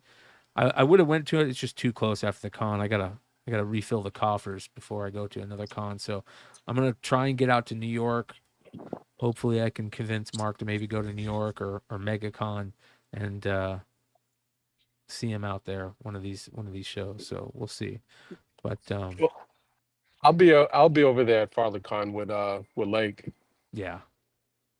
And I think James from Hive said he's gonna try to come and hang out, maybe do some CGC facilitating. Well, Mark's Vampirella, that moon cover is so gorgeous, it's unreal. Nice. Especially the virgin foil. Oh my God. The virgin foil is, and I'm gonna tell you now, I wouldn't be surprised if Dynamite doesn't drop a very limited metal of that same blue foil virgin. They should. Yeah. Because they already did the other previous books that he's done, the Vampirella, the one with the two werewolves on the cover on the lead. Yeah, they did a number 269 Jade exclusive and Royal exclusive version. So I'm getting those signed in Farley as well. So is there a way to buy number 69? What's that? Is there a way to buy just number 69 or 69? Oh, they're not individually numbered. They're just, it says 1 of 69. So all right. Yeah. Just because that's my my niche collection is a 69. Hey Brian, I'm going to be set up at New York City Comic Con. So if you come out nice. there, let me know if you need anything. All right. Yeah, I'm gonna try so here's my plan for New York. My plan is to try and get on some type of setup with the con organizers or somebody out there to hopefully get a hotel comped. And if I can do that, I'll definitely go out. If there's like hotel or travel that we can do, set up some type of panel or something, maybe to do that. It's looking like that could be something that's going to happen. And if it happens, I'll definitely be heading out to New York. If Mark goes, I'll definitely go. And same thing with MegaCon. Dang, I can't go to New York. There's no way. I won't have enough PTO. My band's supposed to do like a small tour that month, so there's no way I could take off for that and then take off for. Come on, you do a set in New York. Get your band to come play. Get the band to come to New York, bro. Dude, I'll supply some groupies. I mean, Awesome. there's no way for us just to get to New York. Like, I can tell you that right now. Like who's gonna fly us out to play a show and then backline all of our equipment? Yeah, like we'd have to like do a tour like to make it to New York. There is one cool thing though that we haven't talked about. We love San Diego Comic-Con, and something that happens at San Diego Comic-Con over the last 3 years now that we love seeing is our boy Tilla doing a new book. And there is going to be a new Tilla book at San Diego Comic-Con, and guess what, you guys? It's going to be this year. It's going to be at the booth. So it'll be at the Big Clutch Beyond Wednesday's crew booth this year. And check this out. Shout out to our boy Tilla and Vinny for making this happen. This is super cool. Check this out. This is definitely over. President Trump and Elon Musk erupted into a nasty public feud today. I'm very disappointed in Elon. I've helped Elon a lot. Musk was listening and he responded in real time. Hello, everyone. Donald Trump, Elon Musk, battle for influence, and the future of America. Who will be the ultimate victor?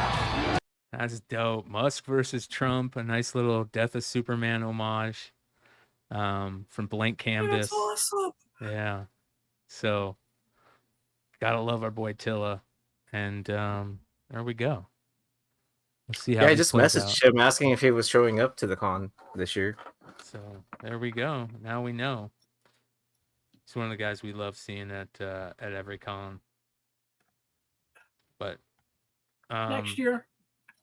So if you guys want these, I know they're super limited for the book. There is only 100 foil and 25 hollow foil, like a chrome hollow foil. So there's also cards. There's going to be an Elon card with 125 cards. Sorry, let me re-explain this. There's 250 copies of the comic, and each comic is the same. It's $30 for each book, which is nice. And then there's cards. There's an Elon card with 100 standard foil and 25 hollow foil. And the same with Trump. There's 125 Trump cards with 100 standard foil and 25 hollow foil chromes. So they'll be available at Clutch's booth, 1101 at San Diego this year, which is awesome. So They should have limited the Trumps to like 45 and 47. Right? That would have been interesting. That would have been cool. Yeah, both of them. They should have one for 45 and maybe the Elon for 47. Yeah. So, yeah. No, these are not licensed. They are not licensed. Licensed by who? By Trump? By Musk? You don't need licenses anymore. Yeah.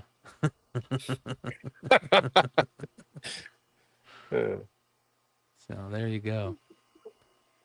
All right. And it's an obvious homage. I mean, we're not talking about something that's ripped off from another comic or it's a book that's about Musk versus Trump. It's got Trump and his wife on there. So this isn't and we get into this every time we talk about television stuff. We get into this. This is way different than anything that Tidalwave is doing, in my opinion. This is the actual parody right here.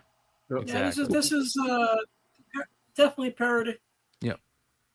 But he's also not trying to pass off the art as original art while using AI. You know what I mean? Like, he's very upfront about that it's all, AI is being used as a tool to generate this comic. Yeah. And maybe we'll have to ask him. I told him we got to get him on the show. So if we see him out there and he's out there with us, we'll go live with him and talk to him about it. So I love this shit, man. I think the Kendrick versus Drake drop was cool. Not stolen art. How is it stolen art? That's not the exact same art from Superman 75. That's an homage. There's a difference. But I get it. And this is clearly a parody. In words, it's meant to be, funny or, ironic, but it's not you're not stealing a character like, he's not selling a Superman book. Like, you're not putting a guy in a Spider-Man suit on the cover standing over Venom. You know what I mean? It's without the permission of Marvel. Yeah. This is just, and then he's parodying 2 billionaires. So like, you really think they give a shit? So yeah. You're parodying the current president and the head of the biggest corporation in the world. It's just like putting President Obama on a Savage Dragon book, right? Yep. And them doing those Spider-Man homage book, covers. yeah. Wizard. Yeah, the Spider-Man cover. So, anyways, come check it out. It'll be at San Diego. Yeah, just like the Keen Spot parodies. By the way, somebody told me there's a Keen Spot Hulk parody of Trunk that I guess is a crazy expensive cover. But yeah, I've got that. Yeah. I don't remember that one. Yeah, Brad? What was the one we were talking about the other night? Was the Osama cover for Savage Dragon that was in the Stein packs? Was that what it was, or was it on Almost 10? I can't remember. I think it was the Stein packs. Stein packs. Yeah. Yeah. Very interesting. So, what else is there? I thought this was kind of cool for the Marvel Rivals people. Thor's new skin features Throg as his hammer. Yeah, that's pretty freaking sweet. Yeah, right? Look at the skin, though. Is that in Rivals? Yeah, that's for Rivals. Worthy Waves Thor. but Throg is dope. That'd be cool if he was Throg. If Throg was the actual character you're playing that had what's his name, That would be sweet. superpowers, right? By the way, here is the Alex Pardee packs for the Ken Griffey Jr. cards. They look like an 89 upper deck pack. Mm-hmm. So I'm excited about that. That's cool. Jason, the Discord link is below. I believe it's in the description.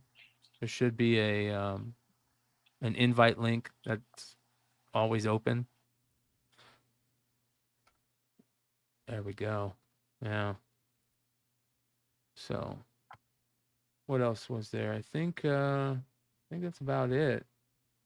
Other than it was pretty cool to see Yi sell his Corbin Carroll 1 of 1 the same night as the All-Star game where he hit a home run, and the guy that caught the home run was a freaking D-backs fan, which was nuts. Check this out. Josh. Chocolate, nice to meet you. And what's your name? Caitlin. This is the guy that caught the ball. Who caught it? I did. You caught it. What's your name? Josh. Chocolate, nice to meet you. And what's your name? Caitlin. Caitlin, very nice to meet you. I think that is yours, sir. Thank you very much. Yeah, that's pretty cool. First one, they said. First hit, first homer, all that. Oh, maybe not as big as man. Thanks for catching my home run. Yeah, absolutely. Yeah, something like that. But he gave him a sign. You caught it on the fly? I did. And it is all over the internet. It's hilarious. Let's go. Hilarious. Awesome. Appreciate that. That's awesome. Get a game-used bat for an all-star bat at that for his first home run ball. Corbin never replied to my Instagram post. Who caught it? I did. So there was that. He had the opportunity. I gave it 24 hours since I posted it for him to respond, and he never said anything. So I was like, I'll throw it on eBay. Yep, that's the best thing to do, man. I mean, it'd be one. I mean, like honestly, like, was he gonna trade me a first. bat? Like, Yeah. what am I gonna do with a bat? Like, yeah, There's plenty you can do with a bat, sir. I mean, I guess I could take the bat and take it over to the Macroverse table and see what happens. Yeah. So No, I think you did the right thing. You got. I think you made out better with the card than you would have with a bat. So it's not, I mean, it's not like he's the bat would have just caught me a case, you know. Right. Never underestimate the power of a bat, bro. finally, I want to go over FOC because there is a big book on FOC this week. The All right, Joe I'm gonna Madureira. dip out here. Later, and Ye. start packing up stuff. Later, The Joey All right. Mads Wolverine is on FOC this week. This is X-Men Apocalypse Alpha #1. And it is freaking badass. This is the Virgin variant for it. This is the regular. The regular is just as good. Actually, I like the regular better. So go take a look at our boy Billy's page. economicsincomics.com, as well as take a look at Lefteros. Always does a good job over at Cover Price with his 5 FOC picks for July 21st, starting off with Absolute Batman 11, The Origin of Absolute Bane. #1 book in comics, right? This Absolute Batman. Deadly Tales of Gunslinger Spawn #8. We talked about this Bjorn Barron's cover. It's gorgeous, and Jimmy Palmiotti is killing this book. Patrick Reynolds, great art in the interior. Death of the Silver Surfer #3. This DK Ruin cover is not as good as #2, but there's a couple of really good covers for this issue. Imperial #3, Scotty Young cover, but there's a couple other good covers. There's a J. Scott Campbell second print sketch cover, I think, for Imperial. Or not a second print, not a sketch. It's one of his, all those covers that he's doing for Marvel, and it's Nova. Supergirl #4, first appearance of Luna Lustrum, a character with psionic abilities.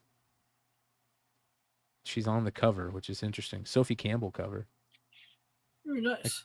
That could be a nice little spec playbook. Superman the Kryptonite Spectrum #1. That cover is horrible. It's a new series that explores new types of kryptonite and their effects on Superman. That cover is awesome. Teenage Mutant Ninja Turtles #11. First full appearance and cover of April O'Neil as Street Vigilante. Casey Jones mantle. Covered by Juan Ferreira. That is awesome. I guess that's going to be a key book. Hell yeah. Hell yeah. It's a cool cover. Definitely a cool cover. Teenage Mutant Ninja Turtles Shredder #1. New series about Shredder's return to New York. That's a cool cover too. Santa Luco. Next, we have got, let's take a look at these. We've got a Negative Space Action Comics from DK Ruan. It's okay. I don't know why he looks like a kid. This J. Scott Campbell Amazing Spider-Man. The Spectacular Collection.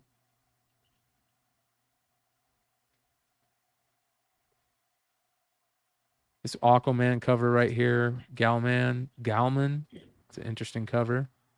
Look at that. Cake. Holy moly. Yeah, that's a hood cover right there. Mm-hmm. Mama! I'll do it for him. Ashley Wood, Batman. Love Ashley Wood stuff. We got the second printing of Big Rig coming out with a couple covers there, including a Momoko. I wonder if that's going to be one of the Momokos that they're going to offer. Hopefully not.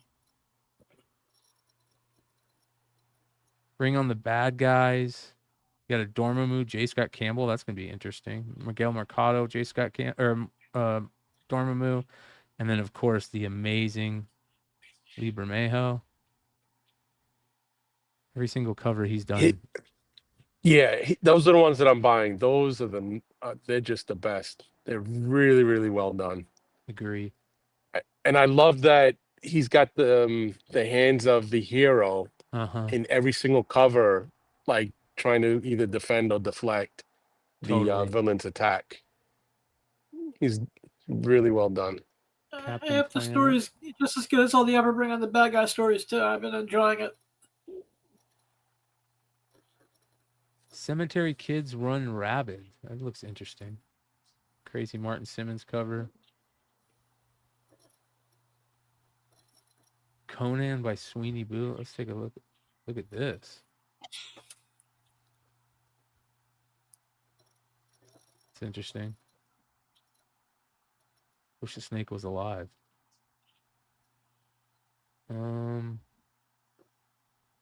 This Miguel Mercado, he's been doing so good on these EC titles.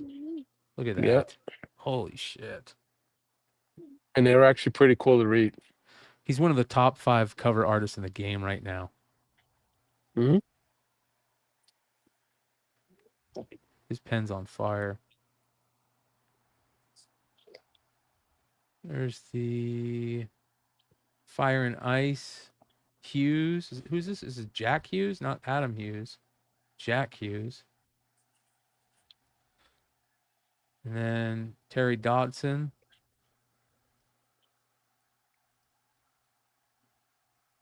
Free Planet #4. I love these Godzilla's John Tyler Christopher covers. Those are really good.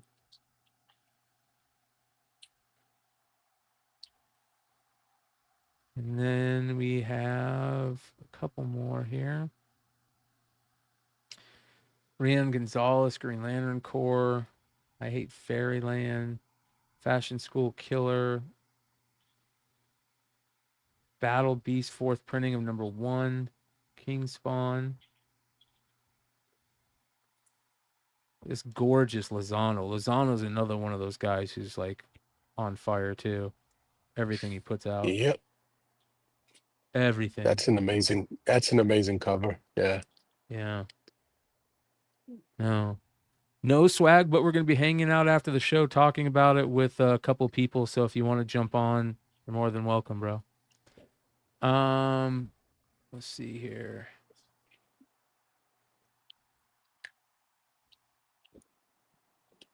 There's an Alex Ross cover. I forget which book it is. It might be X-Men. You may be coming up to it at some point. But it's got the chick from Cloak and Dagger on the cover. It's when you get to it, you have to blow it up and let these guys see it. It's It's one of got the Dagger on it. Yeah, it's one of the best covers I've ever seen him do in a while, for a Marvel character. And it works so well because all of those hero covers he's doing, they're all have white backgrounds, so it almost looks like a negative variant or negative space. It's Look at really, this really Alex nice. Ross. Alex Ross Space Ghost.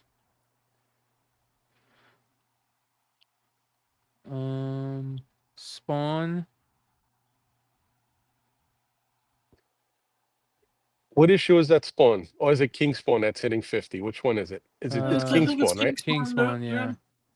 Yeah, there's another great cover coming out by McFarlane that Igor sent me. It's cool. It just doesn't look like a typical McFarlane cover. Like if it didn't have his name on it, I wouldn't guess it was McFarlane. And all the Spawn books have been great reads the last couple months too.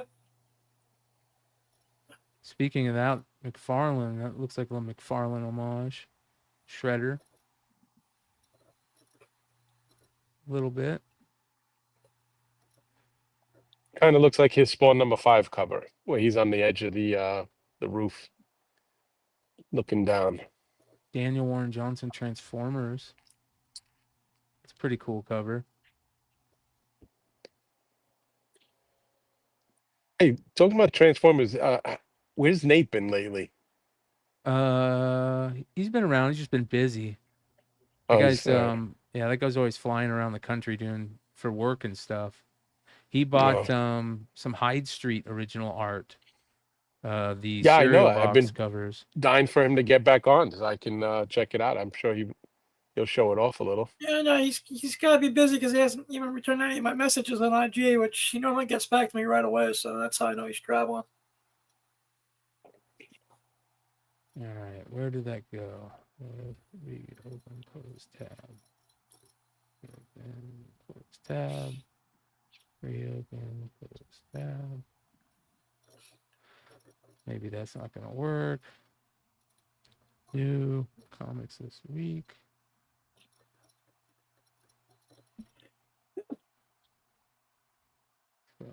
FOC.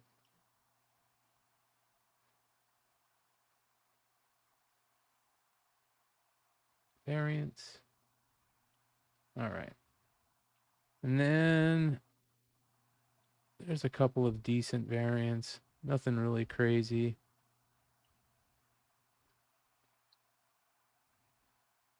Here's the J. Scott Campbell. I like the trade dress. They did a 1-in-100 without the trade dress, but I like the trade dress better on this one.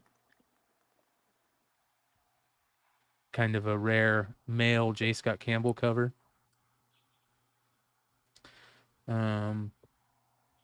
There's a 1-in-50 of this Avengers 29. There's a J. Scott Campbell of, I don't know who's on that, but there's a J. Scott Campbell of that. Here's the Simone Bianchi Death of Silver Surfer 3 cover that I was saying was really good. That one looks nice. Yeah. And then I love this cover too. It's a good cover, Castellini. Nice. It's hard to do a bad Galactus Silver Surfer cover. The art germ is decent of the Supergirl. Ejikuri is good. There's an Amy Reader 1-in-25 on that. There's the Just Spectacular collection of Black Widow. That's really good. Yeah. It's good. Yeah. I like this 1 in 25 Sorrentino Godzilla destroys the Marvel Universe. It's really good. It's a nice play on the colors. Yeah, that'll be a big Yep. book.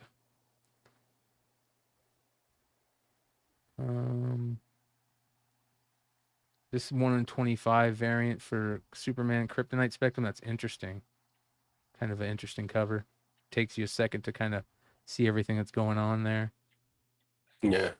I hope by the guts for that Superman book is actually decent. Rogue Sun number 29, continuing with their homages. Nice little Crisis on Infinite Earth homage. It's really good. Marcelo Costa. That's really good. Great. That's a good homage right there. And Bring on the Bad Guys, Lee Garbett. There's a couple of those Bring on the Bad Guys that are really good. The Joey Madureira 1 in 50 is The Virgin, which will be a monster book. That's so good. Damn, that's good. I was just wondering, that particular Wolverine, isn't he that Stump? Didn't he lose his claws in that Stump in the original series? Yep. Like, I find it interesting that he's got the claws popping out of the Stump still. Maybe it's part of the story. Who knows? Yeah, I got to read it because Yeah, it looks good. Yeah. I haven't read it yet. I have to catch up on Wolverine. Because didn't they drop a number 0 last Wednesday? This Wednesday that just passed. Yeah, with Blink on it. Yeah, I didn't read that yet. I have it. I just Really good Bjorn Barron Space Ghost cover. All the big rig stuff. Free Planet. Last Boy. It's got a Panosian.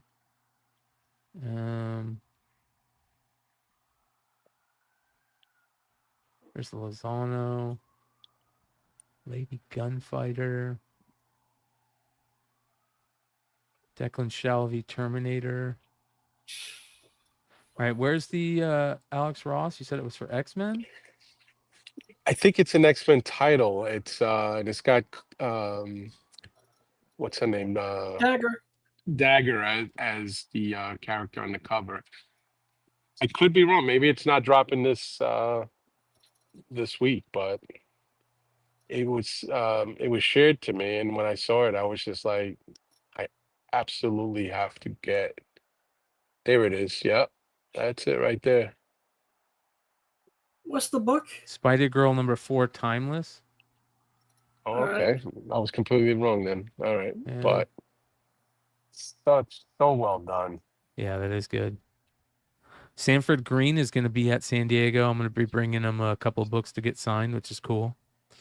And that's a character you normally don't see anybody really doing anything with. That's why I probably like it so much, because it's not like, like a Magic cover where there's 55 variants with her on it. Yeah, that's Alex Ross too. So, and unfortunately, I think Cloak and Dagger would have been bigger if that show was, actually on a real network and did better. Yeah. Well, 3 hours in, you guys. That is the final show until we get back from San Diego. Make sure you guys are following the community posts on the YouTube channel. Hit the bell for and click all notifications. That way you guys get notified whenever we drop, because we'll be going live from the show. If I can, I'm going to try and stop on the way out there and pick up a couple little Rode lapel mics that you can attach the receiver to your phone. And that way we can, if we're hanging out shooting the shit, I could throw a couple of lapel mics on people and we can get some live content. So if you guys the way to get notified about that is to follow, hit the bell on the YouTube channel. You also get notified whenever I put community posts. So I'm going to be updating community posts with everybody's live sales, anything that we got planned that we're going to involve people in, maybe if we do another show. So that's going to be awesome. Make sure you guys, if you're looking for that type of stuff, That's where you guys are going to find it. I'll try to post as much as I can on Instagram, but I'm probably going to be doing most of that stuff through the Beyond Wednesdays YouTube community posts. So it's going to be a lot of fun. And that being said, for everybody that's going to be out there, we're going to see you out. Make sure you guys stop by and say hello. Will it be at booth 1101, I believe it is. Going to have a lot of cool stuff. There's going to be a ton of variants. We're going to have the Pete Carroll Big Rig variants, Pete Carroll Something is Killing the Children variants. We're going to have Daniel Warren Johnson Berserker. We're going to have Sesperia G.I. Joes. We're going to have the Jeff Eagley She-Ra cosplay. Even more stuff than that. The television Musk versus Trump. We're going to have wall books. So Clutch has got a bunch of wall books he's going to have up.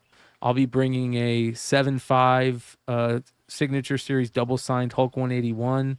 I'll be bringing an 8.5 Hulk 180 and maybe a couple other books. And then Clutch is going to have all kinds of cool stock and variants throughout the years. So make sure you guys stop by that. Check it out, booth 1101.